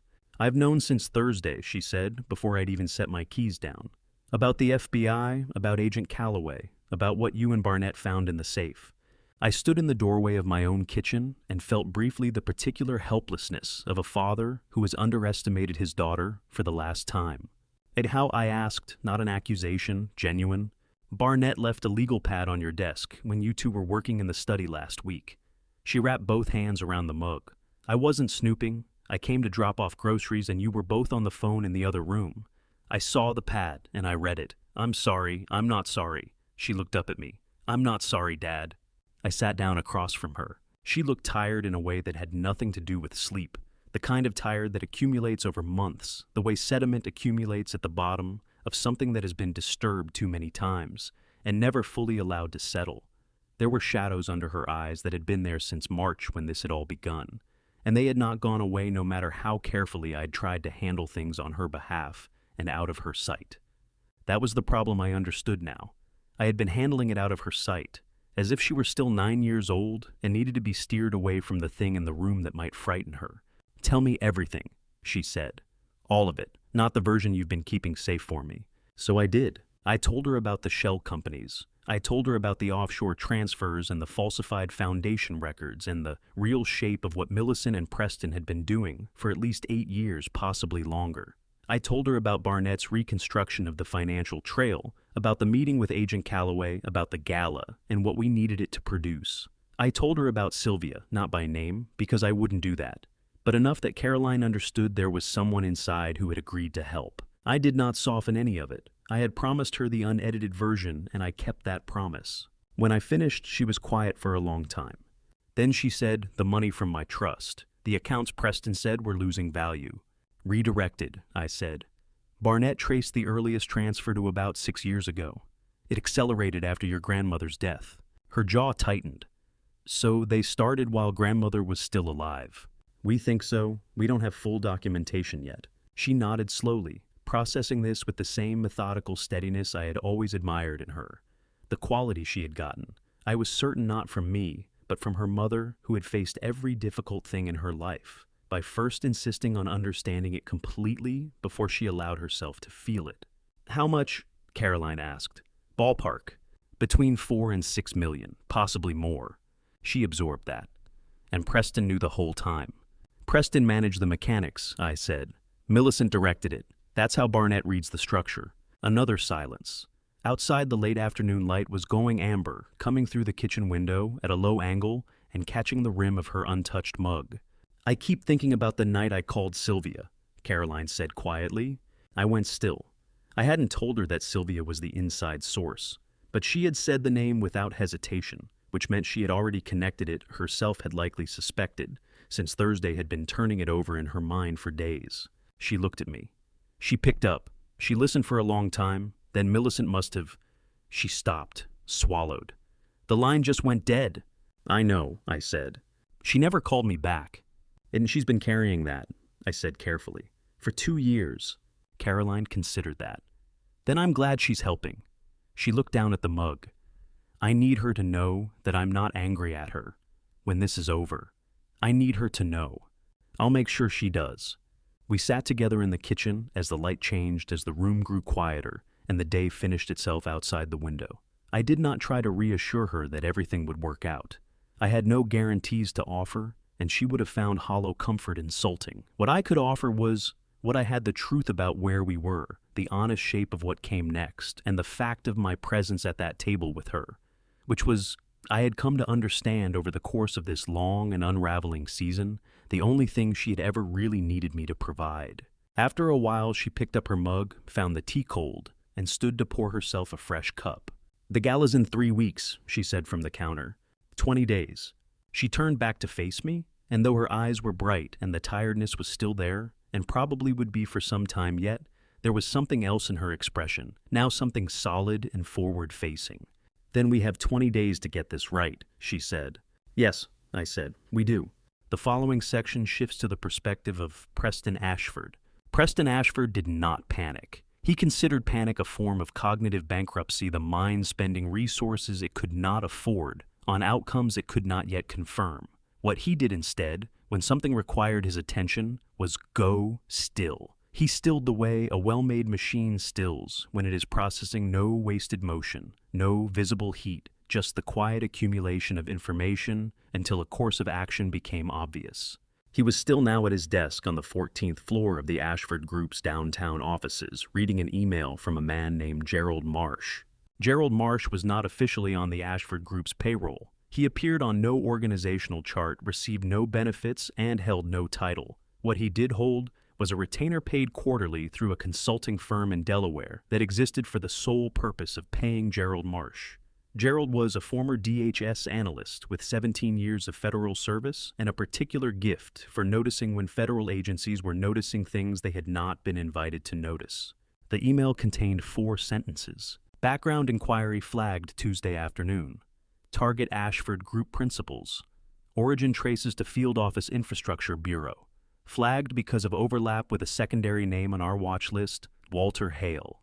Preston read it twice. Then he set his phone face down on the desk and looked out the window at the city below, which continued its business with the magnificent indifference cities always show to the private disasters of the people moving through them. Walter Hale. He let the name sit in his mind the way he let all potentially dangerous information sit without immediate reaction, allowing his thoughts to arrange themselves around it the way water arranges itself around an obstacle, finding the path forward not through force but through patient geometry. He had met Hale twice. The first time had been at Caroline's birthday dinner 3 years ago, a quiet restaurant on the east side, Millicent's Choice. Hale had been polite in the way of men who are sizing you up while appearing not to. Preston had noted it and filed it and thought nothing more of it, because at that point, Walter Hale was simply a divorced structural engineer with a daughter who had married poorly, in a manner that suggested he knew it. The second time had been Sunday, at the house. Hale and an older man whose name Preston had not caught, invited in by Millicent for reasons she had explained afterward as routine estate consultation. Preston had accepted this because Millicent had always managed the social geography of the household, and because the older man had brought documentation that appeared on brief inspection legitimate. He had not inspected it carefully enough. That was the thought that arrived now clean and unwelcome, the way honest assessments always arrived when you had the discipline to let them. He picked up his phone and called Millicent. She answered on the second ring, which meant she was in the house and not occupied with anything she considered important. "Preston? The man who came with Hale on Sunday," he said. "The older one. Did you get his name?" A pause. The particular quality of Millicent's pauses was something Preston had learned to read over the years, the way navigators read weather.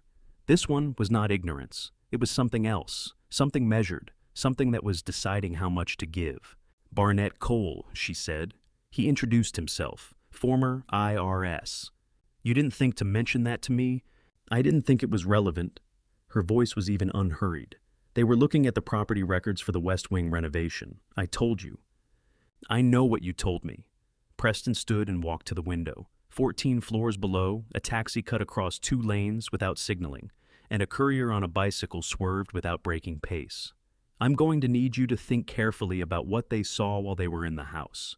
Every room, every document that was visible, every surface." Another pause, longer this time. "Preston," she said, "are you concerned about something specific?" "I'm always concerned about something specific," he said. "That's why we still have everything we have." He ended the call before she could respond because the conversation had given him what he needed, and anything further would have been Millicent managing him, which he allowed only when it served a purpose.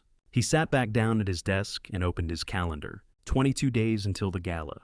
The gala was important not for the reasons it appeared in the program as a donor celebration and annual stewardship event, but because it was where 3 separate financial relationships would be formalized through conversations that could not safely occur in an office or over a documented line. A property developer from Charlotte, a foundation officer whose board had recently experienced a convenient change in composition, a city contracts administrator who had cost Preston a great deal of patience and had recently become substantially more cooperative. 3 conversations, 40 minutes combined, and then the next phase of a structure that had taken 8 years to build would be in place, and the Ashford Group's exposure on the legacy accounts would be effectively insulated behind 2 additional layers that even a serious forensic accountant would need years to untangle. He could not afford for anything to interrupt those 40 minutes. He pulled up Gerald Marsh's email again and read it a 3rd time. Flagged because of overlap with a secondary name on our watch list, Walter Hale. The secondary name. That was what nagged at him. Marsh had flagged Hale as a secondary meaning. The Bureau's primary interest was the Ashford Group, and Hale had appeared in connection with that primary interest, not the other way around, which meant Hale had gone to them, not the other way around. Preston thought about Caroline, about the months since the wedding collapse, about the way Hale had looked at him across Millicent's parlor on Sunday, polite, civil, giving nothing away. He thought about the older man, former IRS. He thought about the safe in the East Study, which held documents that were protected by 2 forms of encryption and 1 form of insurance he preferred not to think about in specific terms, even in the privacy of his own mind. Then he opened a new email, addressed it to a woman in the Cayman Islands whose name appeared on no corporate filing anywhere in the world, and typed 7 words. Accelerate the timeline. Gala is the deadline. He sent it, closed his laptop, and went still again. There was still time. There was still, if he was precise and did not make the mistake of underestimating Walter Hale a 2nd time, enough time. He had built more complicated things in less. Barnett called me at 6:47 in the evening, while I was standing at my stove, making something I would later be unable to remember eating. We have a problem, he said, and also, depending on how you look at it, an opportunity. I turned the burner off.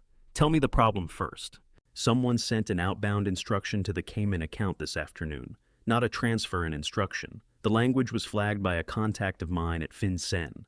7 words relayed through a proxy server in Luxembourg, but the destination account signature matched what we already had on file from the foundation records. He paused.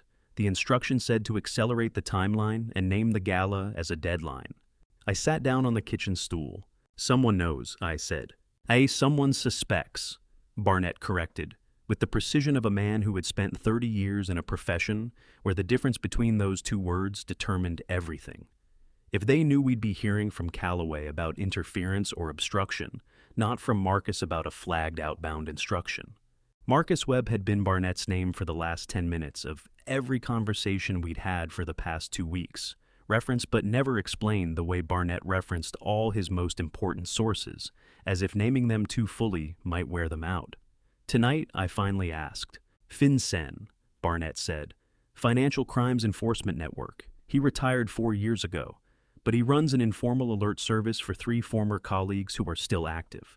When an account we've already flagged in our documentation sends or receives an unusual instruction, Marcus picks it up through a monitoring protocol that runs parallel to the official system. It's not admissible by itself, but it tells us what's moving.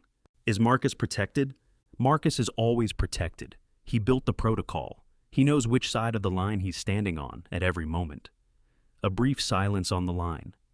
The question isn't Marcus. The question is what the acceleration means operationally and how much time we actually have. I thought about this.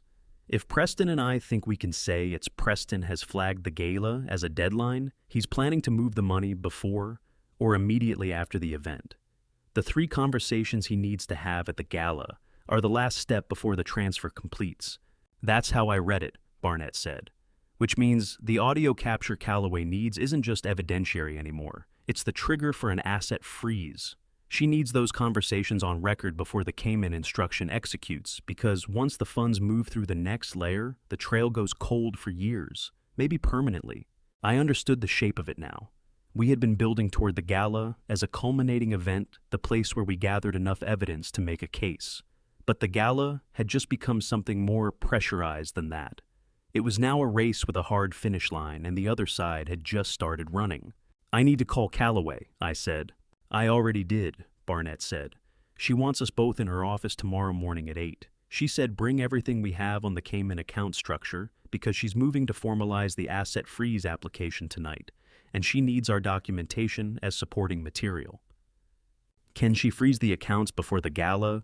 "She can apply for a temporary restraining order on the accounts, but a federal judge will want to see a strong evidentiary basis before signing off on a freeze that touches offshore assets. That process takes 10 to 14 days under normal circumstances." He paused. "We have 19 days until the gala. It's tight, but it's workable if the documentation is clean." This was the particular nature of the situation we were now in, not a crisis, but a compression. Everything that had been moving at a careful, methodical pace now needed to move at the same careful, methodical pace, only faster, and with less margin for the kind of quiet recalibration that Barnett and I had relied on throughout. "There's something else," Barnett said. His voice shifted slightly, not dramatically, but in the way it shifted when he was about to say something he had already turned over several times before deciding to say it. Go ahead," I said. "The outbound instruction was sent at 2:17 this afternoon. I cross-referenced that against a call log Marcus flagged from a monitored line. At 1:58 this afternoon, a call was placed from the Ashford Group's downtown office to a landline registered to a Delaware consulting firm." He paused again. "The consulting firm is a known cutout. It's used to pay a private intelligence contractor, former federal DHS background." I was quiet for a moment. So Preston has someone feeding him flags," I said. "Has had probably for some time. The question is what the contractor flagged that prompted the Cayman instruction this afternoon." Barnett's voice was steady, but I knew him well enough now to hear what was underneath the steadiness.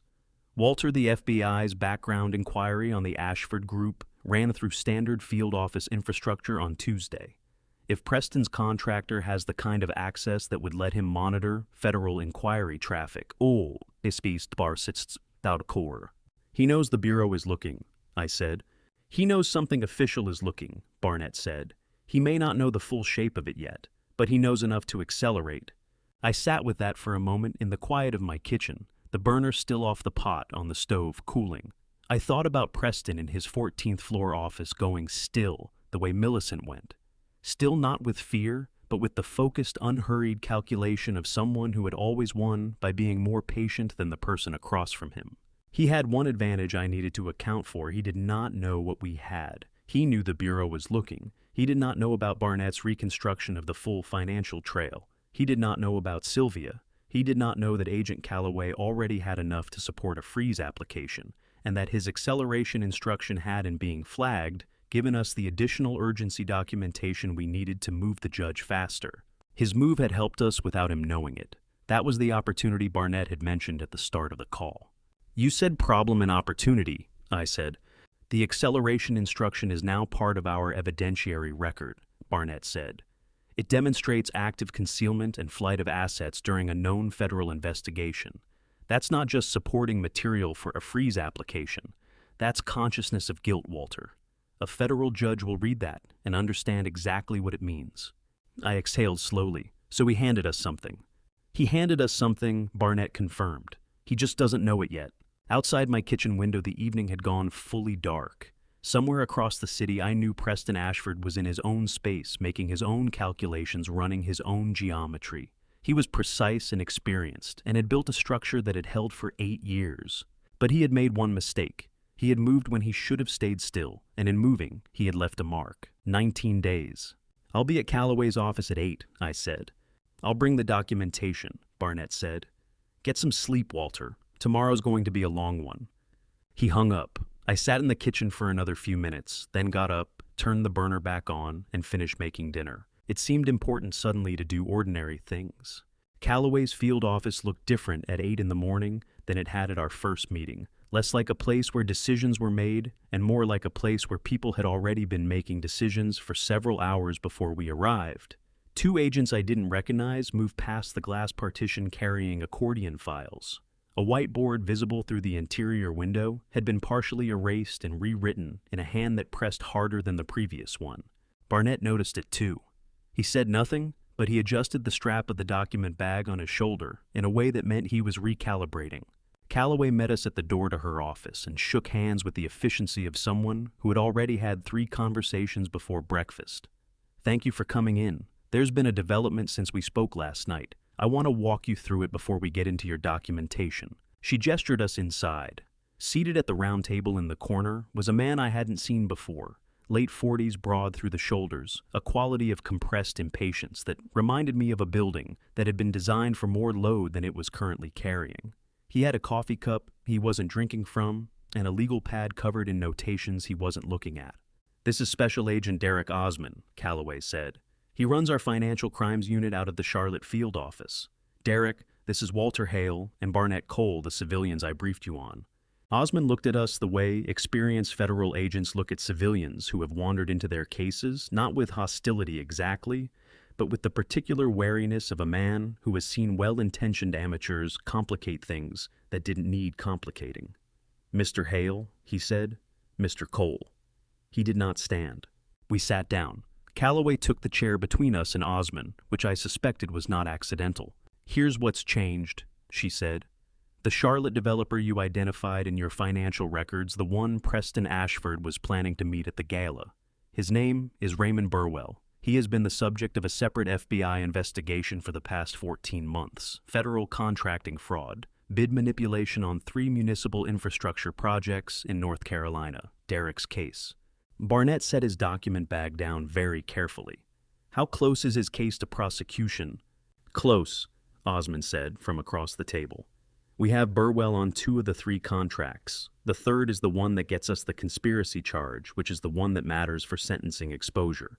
The problem is that the third contract involves a city official in Charlotte who has not yet been formally identified in our documentation." He looked at Calloway. "Until 48 hours ago." Calloway opened the folder in front of her. "The city contracts administrator Preston was planning to meet at the gala, the one your records reference as recently becoming more cooperative. His name is Gene Farrow. He appears in Burwell's financial records as a recipient of 2 payments made through a landscaping company in South Carolina. We missed the connection because Farrow lives and works in a different jurisdiction than Burwell's primary activity." She paused. "Your documentation flagged him, Mr. Cole. The Foundation records cross-reference a payment to the same landscaping company in connection with a property transaction Ashford Group facilitated in Charlotte 18 months ago." Barnett was quiet for a moment. I knew what he was doing, running it back through the records in his mind, finding the thread.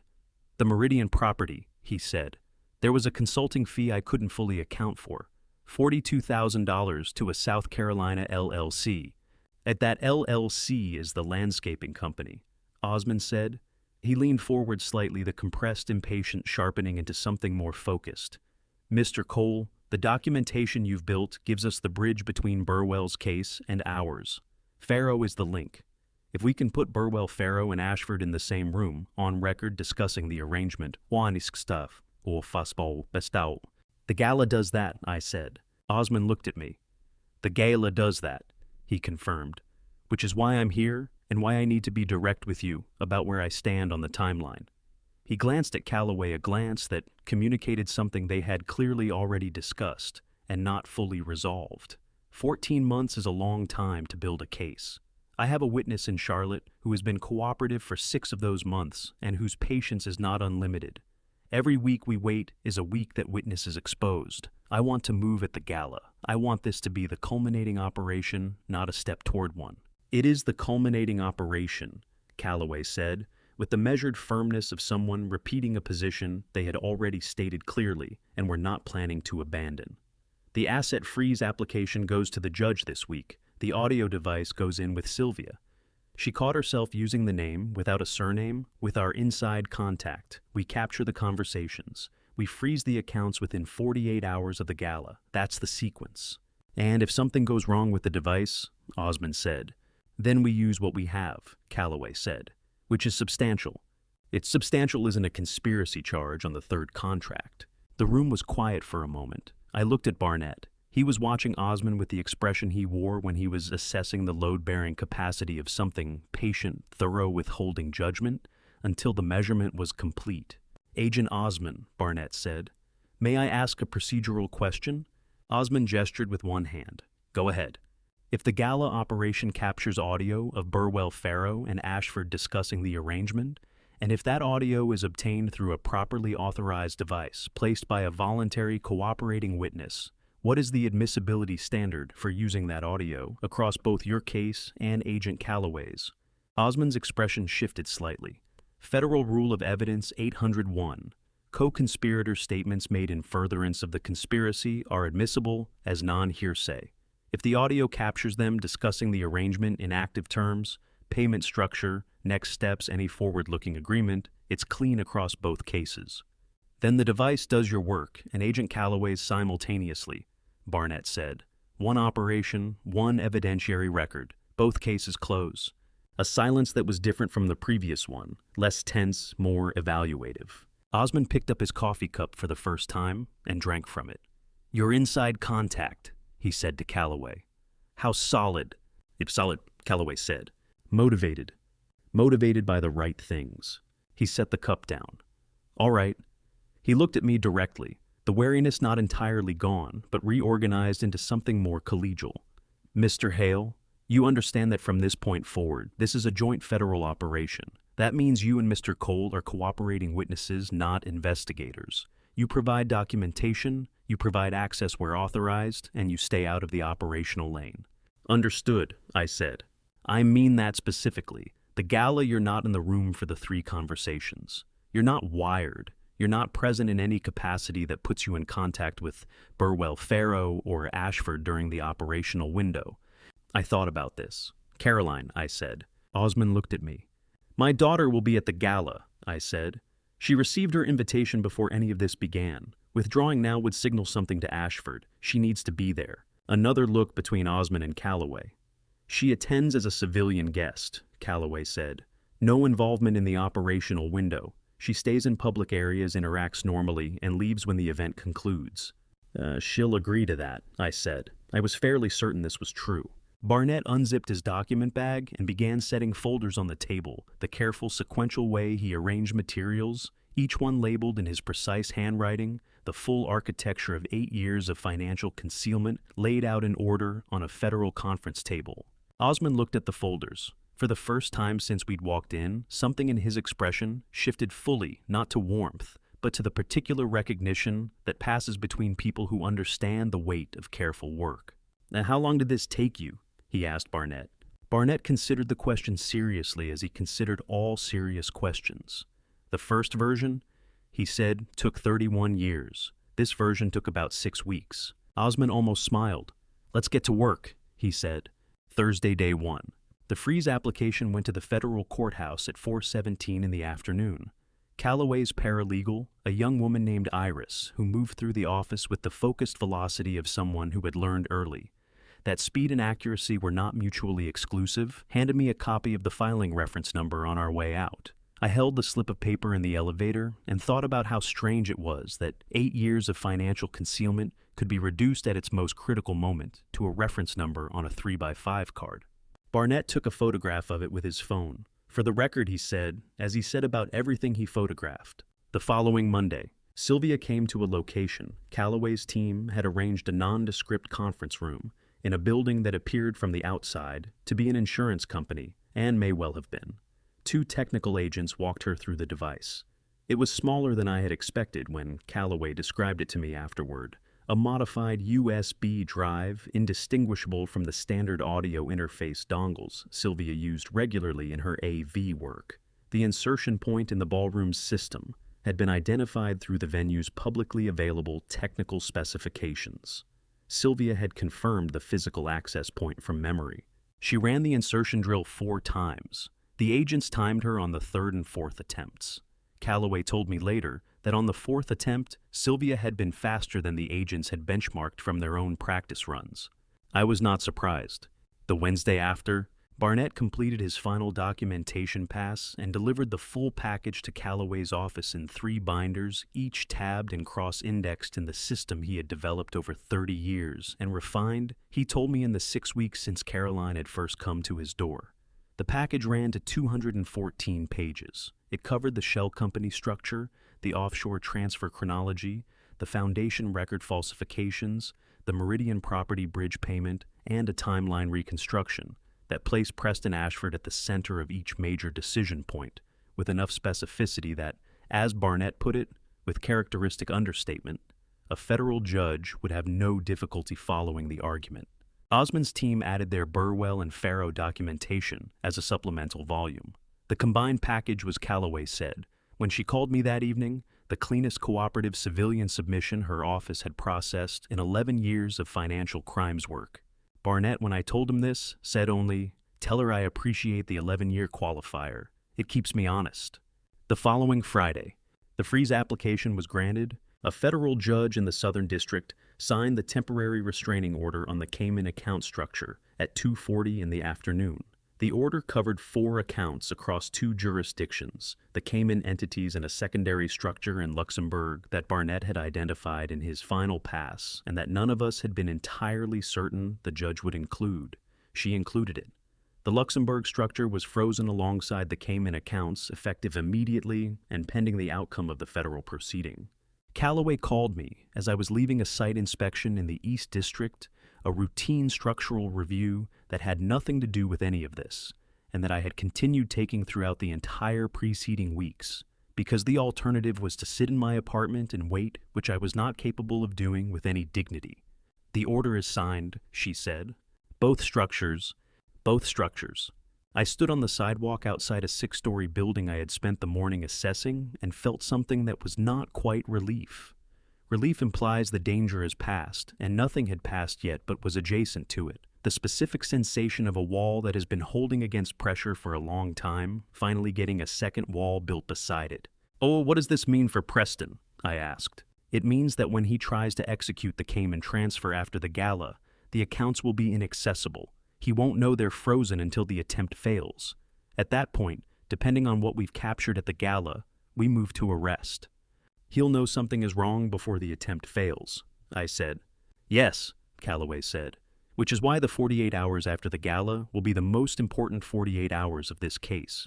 We need to move fast and we need to move clean." 3 days before the gala, Gerald Marsh, Preston's private intelligence contractor, whose name I had learned through Barnett's cross-referencing of the Delaware cutout, went quiet. Calloway's team had been monitoring his flag activity through a parallel channel Osmond's unit maintained, and his alert output, which had been running at roughly 1 flagged item every 2 days, dropped to nothing. Calloway's read, Marsh had been told to stand down. Preston had received whatever information he needed and had moved into execution mode, which meant he was no longer querying. He was acting on what he had. What he had, we believed, was the knowledge that the Bureau was looking, but not the knowledge that the freeze had been granted, not the knowledge that Sylvia was cooperating, and not the knowledge that the gala itself was the operational window. He was still running toward the finish line without knowing we were already there waiting. The night before, Caroline came over at 7. She had dressed carefully, not for the gala, which was tomorrow, but in the way people dress when they are about to have a conversation they want to feel steady for. Dark sweater hair down the small silver earrings her mother had given her for her 21st birthday that she wore when things mattered. We sat in the living room. I had opened a bottle of wine I had been saving for no particular reason, and had found over the past several weeks many particular reasons to keep saving. Tonight, I opened it. "How are you feeling?" she asked. "I'm functional," I said. She considered this with the honesty she brought to all direct questions. "Scared," she said. "Not for the operation, for after." She turned the glass in her hands. "I keep thinking about what it looks like when it's over, when Millicent and Preston are, when this is resolved, and I can't picture it. I've tried, and I can't make the image form." I understood that. The mind has difficulty rendering the end of something that has structured so much of its recent activity, the way a building crew sometimes stands in a finished room, and cannot quite reconcile the empty completed space with all the work that produced it. "You don't have to picture it tonight," I said. "I know." She looked at me. "Are you afraid of anything, specifically?" I thought about the honest answer because she had earned the honest answer. that something goes wrong with the device and we lose the audio, I said. Not because the case falls apart. Barnett's documentation holds regardless, but because the audio is what makes it unambiguous. It's the difference between a financial case and a complete one. She nodded. And Sylvia, I trust her, I said. And I meant it without qualification or caveat, in the way you trust someone who has chosen to do a difficult thing for reasons that have nothing to do with self-interest. Caroline was quiet for a moment. Tell me something ordinary, she said. This was a thing she had asked me occasionally since she was small, when she was frightened by something, and needed to be reminded that the ordinary world was still running alongside whatever difficult thing was currently happening. Tell me something ordinary. I had learned over the years that the best responses were genuinely ordinary, not reassurances disguised as mundanity, but actual unremarkable things. The building I inspected on Friday had a fascia issue on the north elevation, I said. Whoever installed it used the wrong grade of sealant. It'll need to be redone before winter. She laughed, a real one, small and quick but real. That's very ordinary, she said. I thought so. We sat together until well past 10, talking about nothing that mattered and everything that did. And when she left, she hugged me in the doorway, in the way she had hugged me since she was 9 years old. Both arms, no reservation, the kind of embrace that doesn't perform itself, but simply is. Tomorrow, she said. Tomorrow, I said. I watched her walk to her car, and then I went inside and washed the glasses and went to bed, and lay in the dark for a long time, thinking about sealant grades and federal freeze orders and a phone call that had lasted 14 minutes 2 years ago, and all the ordinary and extraordinary threads that had pulled themselves together into the shape of tomorrow. Before I reveal what happened inside that ballroom, before the device, the 3 conversations, and the moment Millicent stepped to the podium without knowing it was already over. Comment the word gala right now, so I know you've made it this far, because the next few minutes are the ones this entire story has been building toward. One thing before we continue, parts of what follows include fictional elements shaped for narrative and educational purposes. If you'd rather step away here, that is entirely your choice, and I respect it completely. The ballroom held nearly 400 people. I arrived with Caroline at 6:45 and spent the first 15 minutes doing exactly what Calloway had instructed, being a guest. One drink held, but not consumed. Familiar conversations, eyes forward. At 7:03, my phone vibrated once. 4 words from a number saved under a plumbing supply company AV panel. 5 minutes. Sylvia was moving. I did not look at the north wall. Instead, I turned to a donor named Douglas Whitfield, who wanted to discuss infrastructure proposals, and I listened with enough attention to appear genuine, while my peripheral vision tracked the AV partition. 3 minutes 40 seconds later, Sylvia appeared along the north wall, dark blazer lanyard tablet under her arm, moving with the purposeful invisibility of someone the room had already categorized as staff and stopped seeing. She opened the access panel beneath the primary interface, worked with both hands for approximately 11 seconds, closed. It made a notation and walked on. My phone vibrated again. 1 word confirmed. The device was live. Preston arrived at 7:20. He moved through the room, the way men move through spaces they have built, unhurried, certain, greeting people with calibrated warmth. Millicent was already present, managing the social architecture, as she always did. His eyes found mine after 11 minutes. He held my gaze for exactly 2 seconds, nodded once the way you nod at a familiar face across a crowded room, and looked away. No reaction beyond that. Nothing. I understood then, with complete clarity, who I was dealing with, and felt grateful for the first time that I was not dealing with him alone. The first conversation happened at 7:54. Preston and Raymond Burwell found each other near the South Bar with the practiced naturalness of men who had arranged to meet and were performing spontaneity. They spoke 9 minutes. I watched from 40 feet away, Preston still. Burwell leaning forward, a single nod exchanged near the end that communicated even across that distance that something had been confirmed. Gene Farrow appeared at Preston's elbow at 8:11. 6 minutes. Preston touched his arm, twice the touch, that means this is handled, and Farrow nodded each time with the quick emphasis of a man who needed very much to believe that. Caroline found me at 8:30. Millicent and Preston, she said quietly, her expression pleasant for anyone watching. East Corridor, they're moving. 8:39, 4 minutes 17 seconds. I watched them from across the room without hearing a word, and the device heard everything. At 8:43, Calloway's direct line vibrated in my pocket. All three, clean, we have it. I found Caroline and touched her elbow. "It's done," I said. She closed her eyes for 3 seconds. When she opened them, the string quartet was still playing, and Millicent Ashford was walking toward the podium, composed and certain. She had no idea. The gala ended at 10:17. Caroline and I walked out through the lobby without speaking. The autumn air was sharp. She stopped at her car and looked at me the way she had looked at me the night before, steady clear, asking nothing I couldn't answer. "Tomorrow morning," I said. "The arrests." She nodded once. Then she drove away, and I stood on the sidewalk until her taillights disappeared into traffic.